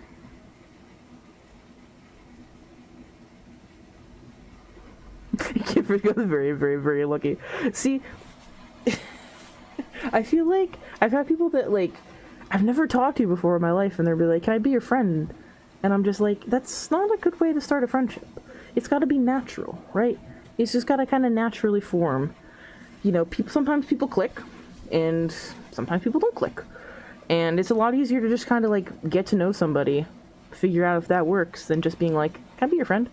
Because that's just kind of just like, I don't know. I don't know. Do we like a lot of the same things? Can we hold up conversations? It's one of those things, right? And plus, like, my energy level is, like, I have, like, especially, like, me personally, I love my friends so very much because they are so understanding of my, like, sometimes very lack of, like, a social ability. Like, I can sometimes go months without talking to people, and it is not personal. It is just I don't have the energy to, like, do anything or function properly. And, like, I'm so lucky that my friends don't hate me for, like, I'm not like unintentionally ghosting for, like, extended periods of time. That's just how I am, unfortunately. But I do love all my friends very, very much. A lot of friends to make in so little time. Exactly, so little time and energy. Grandparents think more people are bi because they think it's cool. Oh man, the older generation's view on all these young kids being X sexuality or gender, blah blah blah.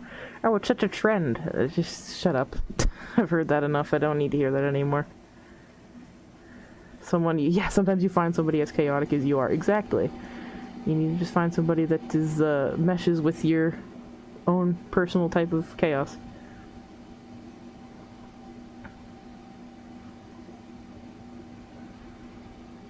Speaking of Nitro, I may need some advice on Dead by Daylight, because I really want to get into that. I've been watching a lot of streams of it lately. I'm quite certain you play that often. So I may be coming to you for some advice. You know, like, people are like, let's talk more. And then they're like, what do you want to talk about? Yeah, I don't know, man. You're the one who wants to talk. I know. I am very bad at starting conversations. Because I also don't want to, like, annoy people. And I have a fear of, like, catching somebody at, like, the wrong time and being a nuisance.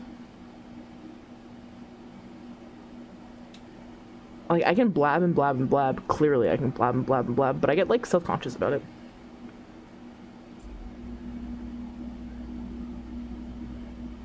ADHD brain, either super high or super low energy, and it's rough sometimes. Yes, I recently found out that is most likely what my brain is doing as well. But again, not gonna get too into it because personal information, but it seems very likely that I have had undiagnosed ADHD for my entire life. Only recently found that out. So that is, it's good to have that insight though, because now I understand why my energy levels and brain work in the way that they do. So that's good to know. Regarding energy levels, come on now, join the Steve Ballmer knockoffs. I don't know that one, Varric. I don't want to hear it anymore. Yes.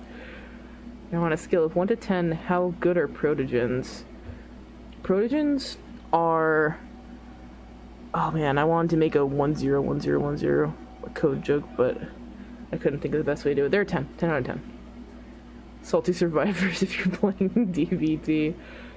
I've been enjoying watching people stream it, and I bought it. I bought it with the Resident Evil and the Silent Hill DLC.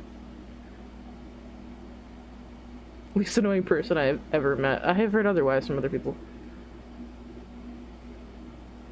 Frankly, watching you do this specific stream, I would totally understand you have ADHD. Thank you for validating that. I agree wholeheartedly. I said I was gonna go like an hour ago, and I've just been chatting. Just been literally blabbing. I was very lucky, traveling Grimm's to meet a lot of furries in high school that happened to be in my general area. I didn't realize they were furries. Remember at the start of the stream, everyone was doing Team Fortress 2? Oh god, don't remind me. I just mean, like, if someone starts a conversation, it's kind of on them to start with a question or interesting topic. Don't just say, what's up, over and over. I know, I'm not good in those situations. Eventually, if somebody just keeps saying hi and then nothing else, I don't know what else to do, so I just stop responding. You start doing triggers and then get distracted by Q&As and you start chatting. Yeah, literally, legitimately. It's so true. Hey, if you're streaming DVD, you gotta invite me. I don't know if I'll stream. I know I'm probably maybe stream at some point, but not right off the bat. I'd want to get used to it first. Hey, Ali, hello. What or who inspired you to start creating ASMR content? I had a lot of inspirations. I wanted to do it for a long time because I always enjoyed it. I've been watching ASMR for years and years and years. Some of my main inspirations were just like wanting to do stuff when I was bored in quarantine. I wanted to wear my fursuits. I wanted them to get some use. I was really inspired by commissioning Jiraja, actually. Even though it took me until now to actually make the video with him. I saw the suit with like the moving jaw. He's got like eyelids too that I didn't really get to show off in the video. His eyelids adjust. And I'm like, that would be such a cool ASMR video, because I saw like Space Queen's Khajiit videos, which were really cool. And I'm like, man, I could do some Khajiit ASMR. But then that kind of just snowballed into entire furry ASMR. And only Khajiit recently. So there's a lot of different little things that inspired me. Seeing fellow furs IRL in my area is rare. It'd just be me. Oh, I'm sorry. There's probably more than you think. Blab and Chat, the new podcast. Hell yeah. Man, I would make the worst podcast. It would be so chaotic with no clear plot.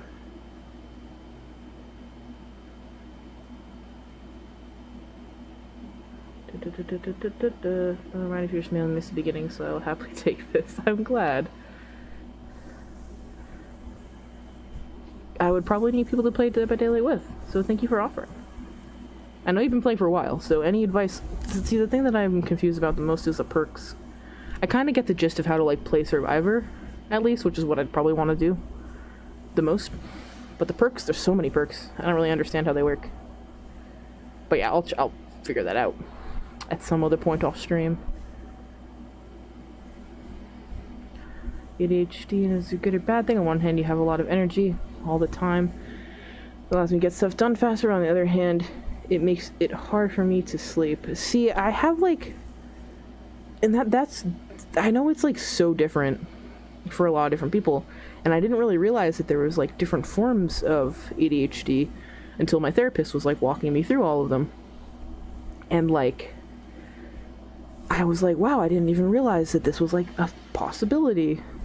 Because I didn't realize there was like... It could show itself in different ways, like manifest different ways. Because in my thought process was like the way that you experience ADHD, Ryan. Like a lot of energy, all the time type of thing, like the hyperactive side. Because there's like the hyperactive and the inattentive side, or like the mix, is what my therapist was telling me. But I didn't realize that. So I'm like, I can't possibly have ADHD, because I don't have energy all the time. In fact, I lack energy a lot of the time. But then I learned more about it, and my therapist was teaching me about it. And I'm like, huh. There's a lot more to this than I thought. And I was misguided. I thought there was only one form. But apparently not. You could play Sea of Thieves. Oh, I want to play that. I've played it a lot. Well, I have played it. I mean, like, I want to play it on stream. I play with Waffles. Oh, I bet Char would like it. Char could probably play it now with his new PC. Later, Doctor. Unattentive ADHD, trouble with focusing. Yeah. From what I was going through, I have a little bit of both, but definitely leaning inattentive. Is my my side of it. Have ADD and stuff feels like that, and my other disorders, physical problems aren't real. Even people IRL say that. That's another thing too. Is like, I remember I told my mom about it, and I'm again not gonna get too into it, but she was like, "There's no way you could have ADHD. Like, you were such a focused kid when you were younger, and blah blah blah." And it's like, this is why like it took so long for me to get diagnosed, because nobody actually knew how much I was struggling to be focused on stuff. So getting diagnosed late in life, very eye-opening, very very glad that I was able to get to that point. But it's also just damn, that's over 24 years of my life that I just didn't know about this and was struggling. Damn, alright, see how it is. Forget stuff a lot.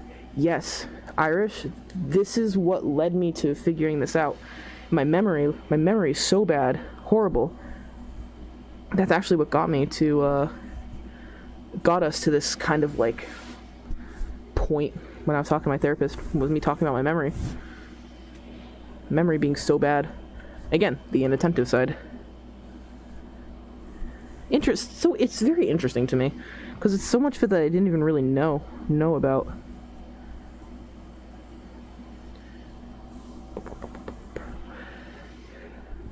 Look at all us ADHD havers. Feels like if I don't move, I will explode. Sounds like a hyperactive event, huh? So I forget stuff, and then I have trouble remembering names and people. Yes. Same. Same. Ever had to stop yourself from saying ooh or oh woo someone IRL? No, I haven't had to stop myself. I don't say them very often. Unless told to.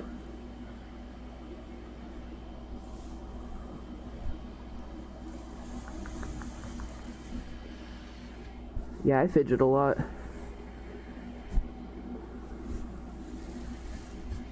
But a lot of my fidgeting also comes from OCD, which is another thing that I've at least known about for most of my life, because that runs in my family, big time.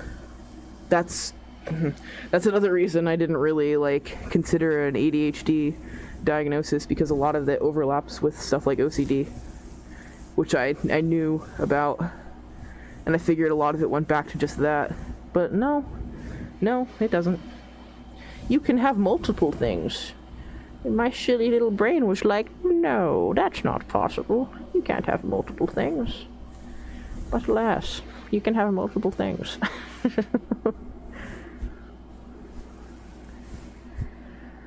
Da-da-da. Whoa, regular voice. Yeah, it's regular voice time. How many people have you given Pathogen? I don't know. They'd have to come forward and tell me. Is there a way to deal with ADHD? That's what I'm trying to figure out now. I'm hoping I'm going to try medication soon. Therapist is trying to push me towards that. Not push me in a bad way, but I have a fear of medicine. For me personally, I think it's very helpful and good, but I have hypochondria.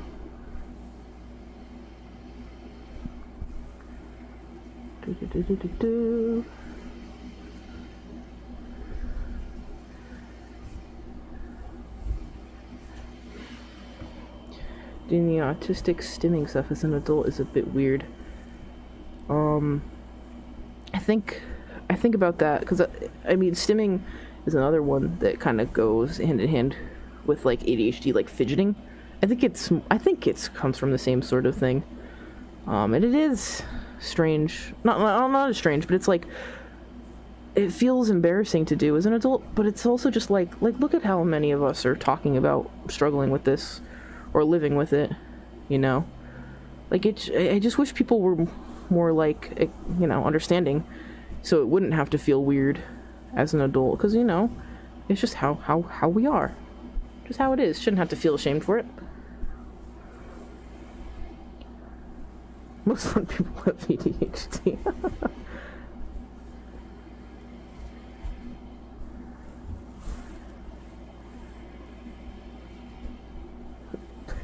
See, Ferris, it's nice having an explanation for some of the things.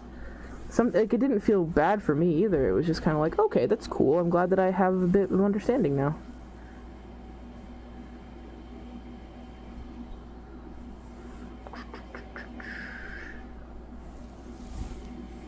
How to know if you're bi? Do some soul searching, you know? Figure out if you're attracted to multiple genders. You just, over time, you'll get more in tune with yourself.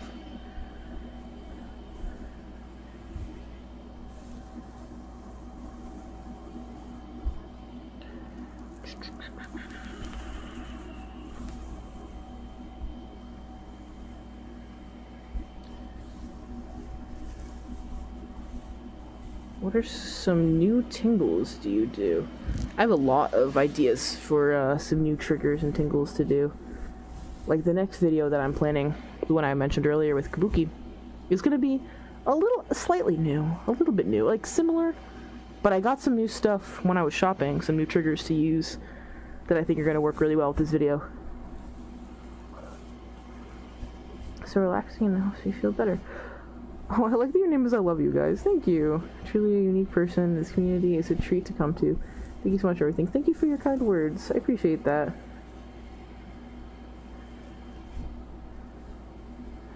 I must not be the norm then, Raz. I don't feel very smart. ADHD to people with hunter-gatherer mindset. That's interesting, Lavender. Because, like, a lot of people are like, oh, all these kids are, like, being diagnosed with ADHD now. It must be something in the water. It must be the television shows. But, like, it kind of makes sense that it is more of, like, a natural instinctive thing that links back to hunter-gatherer. And not just, like, because of newfound technology. Like, I'm sure it is because of something more innate to the human condition. Makes more sense to me. Yeah, more research would be cool, but it's one of those things that, I think is overlooked a lot, or just like reduced to like, oh, it's something that like children deal with and then they'll outgrow it. And it's like, no, it's not. Clearly didn't even know I had it as a child.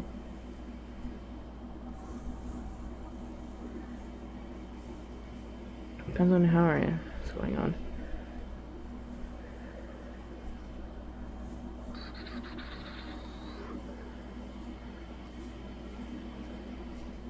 Speedy brains. My brain feels both speedy and slow at the same time. Blessing and a curse, yeah, exactly. It's cool. It's good to look at it as like a positive. I like that. Thinking about it in positive aspects. People thought you were a werewolf and now you're a werefox. Ferrari brain but slow body. Valid. Fursuit Air was done by now. Wait, so your Fursuit for Arrow was done by a now dead company. Anyone you would point to? I'm looking to get a Protogen suit done. My Arrow 1.0 was built by a fursuit maker that no longer makes fursuits, but this suit, Arrow 2.0, the maker still makes suits. I've never seen her make a Protogen. But I don't really. I've seen Protogen suits, but I'm not really familiar with the makers too much. I've seen Thunder Howl make some Protogens, but they're static. They're like made of felt, not felt, but like, you know, not like mechanical parts. So it depends on what you're looking for. Static Protogen head, like a soft Protogen head, or actual like mechanical parts. I wish I could point you somewhere specific, but I'm not sure. Took out watching your videos in school. Kids laugh at me. Oh no, I'm sorry. Oh. Oh. Yeah, I'm sorry. That don't listen to them, man. They're lame. Just do what makes you happy. I'm sorry that happened because of my videos. But a lot of people don't understand and just assume everything is weird. But they probably are ashamed of their interests, which is not fun. So don't be ashamed of yours.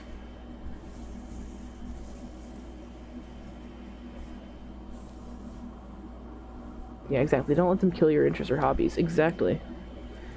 Protogen seem to vary. Depends on if you want something simple or for show. Yeah, exactly.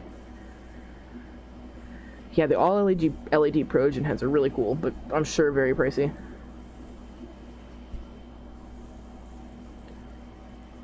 It's like 9 here. What if we tried to wind down? Yeah, that's what I'm planning on. I'm feeling myself getting a little sleepy as well. I think I'm down for that. Down to start heading off. I've been on later than I expected to be, so we sip some water, and then I'm going to switch to a more whispery voice, and we'll start to wind down for the evening. Thank you guys for chatting with me, and like putting up with my nonsense. Blab.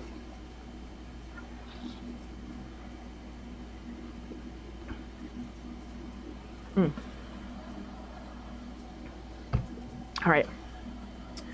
I'm going to focus less on the chat now, and I'm going to do some more, actually keep this on. I'm going to do some more triggers and try to get everybody relaxed. Here it is, the whisper voice.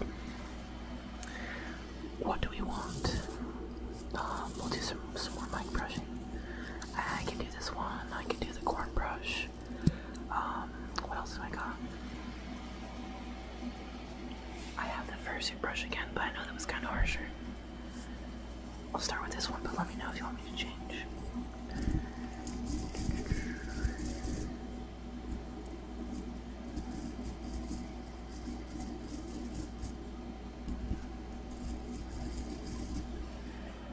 I see some corn brush love. The corn brush is amazing.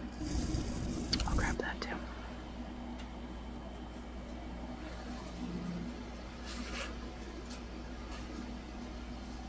You know what? I can do both at the same time.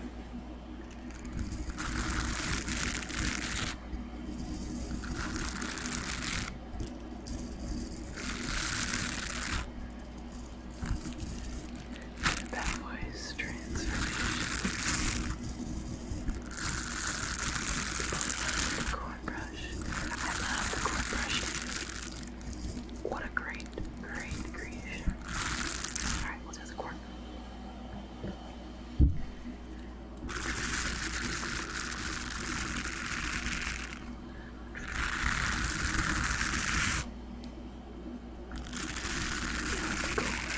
I got you.